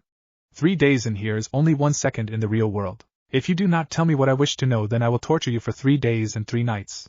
As a sword appeared in his hand and he walked up and stabbed Gozu in his leg, he screamed out in pain and said, "Fuck off, I won't say anything." "Fine then, have it your way," said Itachi as he cut the man's limbs off one at a time before finally cutting his head off. Gozu's body then became whole again, and he was screaming in terror and pain. "Have you decided to talk yet?" "Never," said Gozu through gritted teeth. "As you wish," said Itachi as the sword changed into a kunai, and he began to peel Gozu's skin off, starting at his ankles and working his way up. Once he made it to the thigh, he put the kunai to Gozu's balls and said, "Last chance to talk, or I will skin your balls over and over again for 2 days and 20 hours. "Fuck you," Gozu whimpered as Itachi started cutting his balls up a little at a time. Gozu screamed in pain as Itachi continued. Once he finished, he stabbed the kunai in Gozu's eye, starting the whole cycle again. "Please God, no more. What do you want to know?" Gozu said. "Who sent you here?" said Itachi. "A businessman named Gato. He says that this bridge will hurt his business interests in Wave Country, so he wants the bridge builder dead," said the now crying Gozu. "Where can I find this Gato?" "He has a base just west of town, heavily guarded by mercenaries. The only other ninja he has are Zabuza Momoichi and a girl named Haku, an ice-style Kekai Genkai user." "Very well then," said Itachi as the world around him disappeared and he was back in the real world. "We have all we need." "Sasuke, kill him," said Itachi as Sasuke stabbed Gozu in the eye with a kunai and killed him. "So Itachi, what did you figure out?" said Kakashi. "He was hired by a man named Gato, who has a base a couple miles west of Wave Country. Gato has also hired Zabuza Momoichi, and an ice-style user named Haku." "Zabuza, the demon of the mist? Sounds like a good test for our students, doesn't it, Itachi?" said Kakashi as he gave an eye smile. "Indeed it does. Let's move out again before our client winds up dead." "Naruto, did you get the head of your kill?" "No, why would I take his head? In order to claim the bounty you must return proof that you killed the ninja.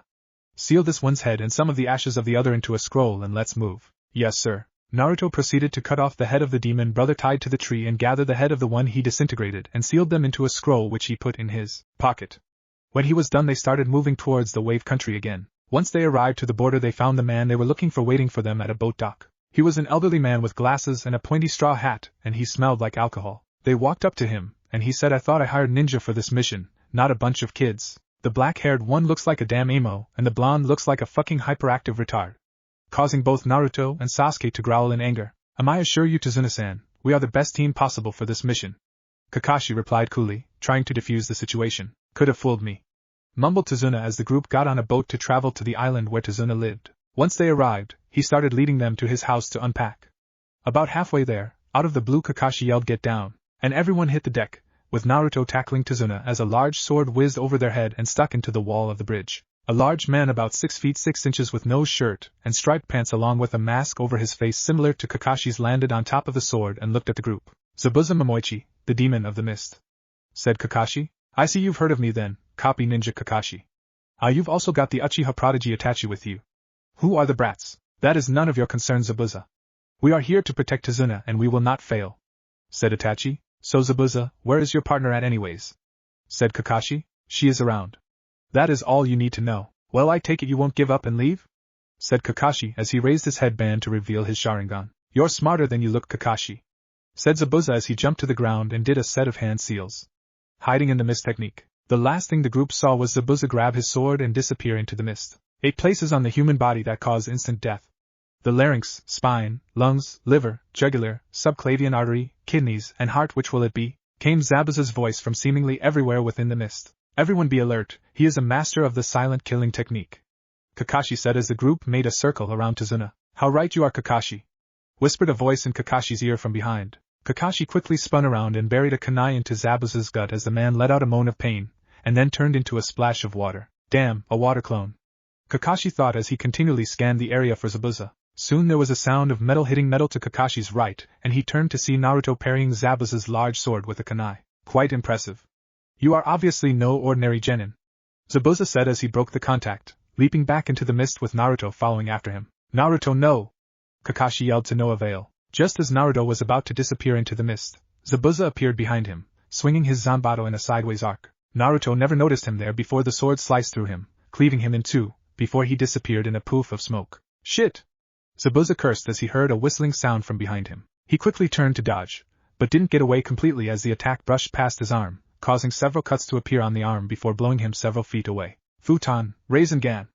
Naruto said as the attack did what damage it could before he leapt back into formation with his team. Impressive, Naruto, you managed to land a blow on an A-rank missing nin. Kakashi complimented as Naruto returned. Thanks, Kakashi-sensei. Naruto said as Zabuza made another appearance in front of them, this time with his left arm hanging numbly at his side. Well, Zabuza, you are in no shape to fight. I suggest you leave the bridge builder alone and leave. Not gonna happen. Zabuza said as he leapt at the group once more with Kubikaribaka poised to attack. He made it close and swung down trying to cleave Kakashi in half, only to be blocked by Itachi. You are quite a nuisance, demon of the mist. You had your opportunity to leave, it ends now. Itachi said before kicking Zabuza away and doing hand seals faster than the eye could follow. Water release, water dragon bullet. Itachi said as the mist in the air condensed into a massive water dragon and crashed into Zabuza, knocking him into a nearby tree and into unconsciousness. As the group walked towards Zabuza to finish the job, a Kiri hunter nin dropped from the trees next to Zabuza. Thank you for helping me capture this one. I've been after him for some time now. The hunter nin said in a feminine voice. It's no problem, Hunter-san. Would you like for us to kill him and destroy the body now? Kakashi replied, knowing that this hunter nin was Zabuza's partner. No thank you, Konoha-san. I will dispose of him later. Replied the hunter nin, right before having to dodge a kunai. She wasn't fast enough, however, to deflect the one that embedded in Zabuza's chest. Soon the sounds of 1,000 birds chirping filled the air and Haku turned to see Kakashi speeding towards them, chidori in hand. She moved as fast as she could to Zabuza and grabbed him before shunshinin away just as Kakashi passed through the spot they were in. Damn, I wasn't quick enough. Kakashi said as he turned back to the group. I'm sure you all know that Zabuza isn't dead. Judging by his injuries, he will be back to try again within a week. He said, earning 3 nods in the affirmative. After the fight, the group remained with Tazuna on the bridge for the rest of the day, before returning to his house for the night. The next 4 days went without incident. Sasuke and Itachi watched Tazuna for the first half while Naruto and Kakashi trained, and then they swapped for the second half of the day. On the 5th day when Itachi and Sasuke arrived at the bridge, they were shocked to see a thick mist blanketing the entire bridge, with all of the workers lying on the ground, seemingly dead. Itachi quickly created a shadow clone and sent it back towards Tazuna's house to retrieve Naruto and Kakashi while himself and Sasuke got into a defensive position around Tazuna. The bridge is being attacked. Itachi requests you to come immediately, said Itachi's clone as it dropped into the clearing beside Tazuna's house with Kakashi and Naruto. Alright, we'll be there in a minute, Kakashi said as the clone dispelled. Leave my mom alone, you big jerk. A young child's voice hollered out from near the house. Shit! Naruto, go on to the bridge with Itachi. I'll meet you there in a bit, Kakashi commanded before shunshining back to the house to find 2 thugs, one holding Tsunami, and the other moving towards Inari. I swear to God I'll bite my tongue off and drown on my blood if you touch my son, screamed Tsunami, as the thug moved closer to Inari. I advise you to let her go, Kakashi said flatly, while producing a ton of killing intent. The thug that held onto Tsunami promptly pissed himself, and passed out from the feel of the killing intent. The second thug froze in place but managed to remain conscious, though he figured out quickly that that wasn't necessarily a good thing as Kakashi appeared in front of him and buried a kunai up to the hilt in his forehead, before ripping it back out and throwing it into the one who passed out. "Thank you for saving us, Kakashi-san," Tsunade yelled as she ran up and kissed Kakashi on the cheek. Well, more like the mask where his cheek should be, but it got the point across. "It's no problem, Tsunade-san, but I must be going now," Kakashi said as he shunshined away. XXXXXXXXXXXXXXXXX. Naruto instantly disappeared from the clearing in a flash of red light, before reappearing next to Sasuke, in what appeared to be dome of ice mirrors. Sasuke looked kind of beat up, but had no real injuries. Haku was nowhere to be seen. "What's going on?" Naruto asked, looking around for his opponent. "She teleports between these mirrors at insane speeds. I can't even track her with my sharingan. She's so fast I haven't been able to land a single hit, and I couldn't get out." "I see," Naruto said as he pulled a three-pronged kunai out and threw it outside of the mirrors. Just then, Haku appeared in all of the mirrors at once. "Yes, it's true, in here, I am nigh invincible. Now you are trapped in here with him," she said as she threw a flurry of saban needles at the duo. "I don't think so," Naruto said as he put his hand on Sasuke's shoulder and disappeared in a flash of red. "How did you escape?" "I don't have to explain myself to a puppet." "Prepare to die," Naruto replied. "I cannot die here. I will kill you if I must, but I will protect Zabuza-sama." "I doubt it. We have a mission to complete, and you stand in our way," Naruto said. A Rasen Raikurai formed in his right hand, before it was thrown at Haku's ice mirror. "Fool, nothing can break my ice mirrors," Haku said just before the attack hit. She was right, it didn't break the mirror, it dissolved it.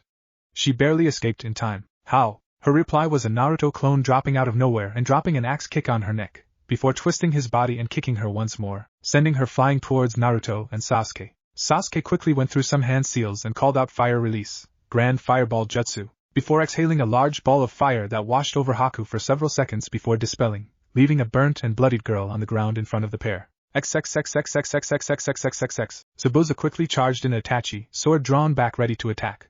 "You'll pay for what you did to me before," he yelled as he slashed towards Itachi. Itachi simply parried with a kunai before leaping back to put distance between them. As soon as Itachi moved, Zabuza started doing hand seals, which Itachi was copying with his sharingan. They finished at the same time and both called out Water Release, Water Dragon Missile Jutsu, as two massive dragons rose from the water below the bridge and began to battle it out above them. "How did you copy your jutsu?"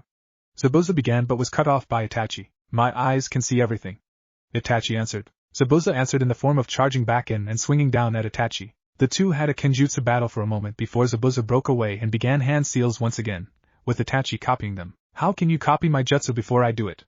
Zabuza yelled, getting distracted and stopping the hand seals while Itachi continued. "Can you see the future?" "Yes, I can," Itachi said as he finished the seals. Water Release, Water Bullets. Itachi then spat out a medium-sized ball of water that hit the distracted Zabuza, knocking him backwards. "And your future is death." Kakashi's voice rang out amongst the sound of 1,000 birds chirping as he drove a chidori through Zabuza's chest. But Zabuza turned slightly as the last moment, making the attack miss his heart. "Sorry I'm late, I got lost on the—" "Shut the fuck up." Itachi cut him off with a chuckle as Kakashi dropped Zabuza's body to the ground. XXXXXXXXXXXXX. Haku soon woke up, and turned to leave as she said Zabuza-sama no. She only made it a few feet before Naruto appeared in front of her, wind release rasengan in hand, and thrust it through her chest. "See Zabuza-sama, I'm sorry I failed you," Haku said as the life left her body. XXXXXXXXXXXXXXX. Kakashi and Itachi began to walk over to check on Naruto and Sasuke, when they felt a spike of chakra behind them. They turned quickly to see Zabuza standing up, with a hole through the right side of his chest. "Where's Haku?" he growled out. "The hunter nin? I assume she's dead by now," Kakashi said nonchalantly. "Bastards. I'll kill you both," Zabuza roared as he made to run at Kakashi and Itachi. "Wind release, Rasen Shuriken," came Naruto's voice from behind them, barely heard over the bell-like screech in the air as a large chakra shuriken flew by them and crashed into Zabuza. After the attack hit, it curved upwards and carried Zabuza 15 feet into the air before expanding in a blinding flash of light as it destroyed Zabuza's chakra network. When the light faded away, Zabuza fell back to the ground, not moving but still alive. "What the fuck did you to me, you little shit?" screamed Zabuza. "Simple, I destroyed your entire chakra network. You're as good as dead." "Bullshit. No attack can do that. Mine just did." "Damn. He's right, it's completely shredded, there's nothing left of his chakra coils and tenketsu," said Itachi, who looked at it with his sharingan. "Fuck you. Just kill me and get it over with already." "Alright then, as you wish," said Naruto as he hefted Zabuza's sword off the ground and cleaved his head off. After Zabuza was dead, Naruto took out a scroll and sealed Zabuza's sword into it. "Spoils of war," he said with a big grin. "Damn Naruto, you've been holding back on us, haven't you?" said Kakashi. Yeah, I can't use most of my better attacks in spars because they are too dangerous, so I've seen. Well, all that's left now is to assassinate Gato. Let's go back to Tsunade's and rest, and we will worry about Gato in the morning, said Kakashi. Tsunade walked up and said, yeah, I can agree with that. I am tired just from watching that. Right. Let's go on back then, said Itachi. So they all left out for Tsunade's house to rest up for the night. Everyone went to bed since they agreed that the main threat was neutralized. The next morning they got up and discussed the plan for Gato's assassination over breakfast. Did you say you're going to kill Gato? You're all crazy. No one can beat him. He killed my father, said a young Inari who just had walked down the stairs. Now Inari, calm down. These guys are here to help us, replied Tsunami. No mom, they are all fools and they're going to die just like daddy, said Inari as he ran back up the stairs. I'm sorry about Inari, everyone. He's still hurt because Gato had my husband publicly executed for standing up against him, said Tsunami with a frown on her face. It's fine, I can understand his pain. I lost my father when I was his age, and I turned bitter to the world for a long time. It'll pass eventually, said Kakashi. How about I go talk to him and see if I can help? If you want, I'd really appreciate it, said Tsunami, her frown lessening a bit. Kakashi walked up the stairs to Inari's room and knocked on the door. Go away, yelled Inari. Hey, can we talk for a minute, Inari? No, I don't want to talk. Go away. Come on, Inari, it will make you feel better. I know what you are going through. I lost my father when I was just a bit younger than you are. Kakashi heard Inari get up and walk towards the door. He opened the door and said, come on in. Kakashi walked in and sat down on the edge of Inari's bed and said, look, I understand your pain, Inari. My father died when I was 8 years old. I was like you, mad at the world, and I tried to blame everyone around me for what happened.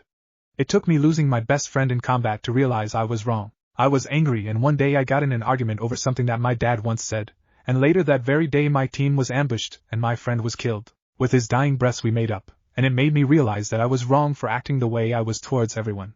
Inari, I don't want you to be like me. You don't need to lose a close friend to realize you're wrong about this. Believe me when I tell you that my team is made up of the 4 strongest people in our village besides our Hokage. We will kill Gato and avenge your father's death. Inari had started to cry by this point, and Kakashi patted him on the shoulder.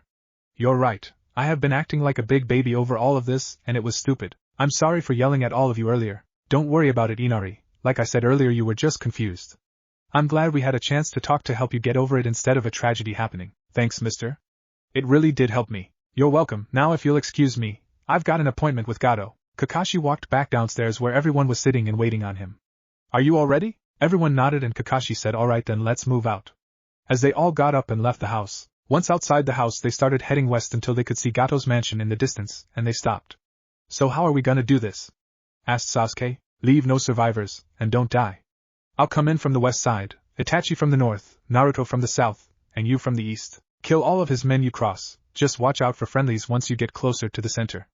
Everyone get into position, and I'll signal via radio when it's time to attack. Yes, sir, said everyone at once as they ran off to get into position. Soon Kakashi came over and said, everyone ready? Naruto, Itachi, Sasuke, okay then, give them hell, Kakashi said as an explosion ripped over the western end of the compound. Naruto quickly ran through some hand seals as he said wind style, Wind Dragon Missile Jutsu, as a large tornado formed and took the shape of a dragon that started raging through the compound. At the north side Itachi did his own hand seals and said fire style, Fire Dragon Jutsu, as he spat out a large column of fire that shaped into a dragon and started crashing into the building, causing it to catch fire. On the east end Sasuke made his own fire dragon that started ripping through the building. Back on the west side Kakashi had blown the wall down, and was now cutting men down left and right with his chidori. On the south with Naruto, he bit his thumb and ran through some hand seals, then slammed his palm on the ground as he rose 4 stories in the air in a cloud of smoke. Hello Bunta, mind helping to destroy this sick bastard? The new summoner, this is our first meeting. I will help you, but know this. I don't enjoy being summoned for trivial bullshit, unless it is to have drinks. This instance is okay, I shall have fun. Naruto tapped his radio and said everyone clear the building, it's about to come down. Kakashi clear, Sasuke out, Itachi is clear, Bunta, give em hell. Naruto shouted as Gamabunta started hopping around smashing man and building alike and slashing into the buildings with his tanto. Naruto ran through a set of hand seals as a Rasen Raikurai formed in each hand and he said Rasen Raikurai Barrage. As he fired off one after another, vaporizing all in their path. In 5 minutes flat, Team Prodigy completely leveled Gato's mansion. They all met in the middle of the rubbish and fanned out to search for Gato's body and finish any stragglers. After a few minutes of searching past, Kakashi came over the radio and said, I've got confirmation here. As he flared his chakra so the others could find him, they all converged on Gato's body, lying under his desk dead from apparent smoke inhalation.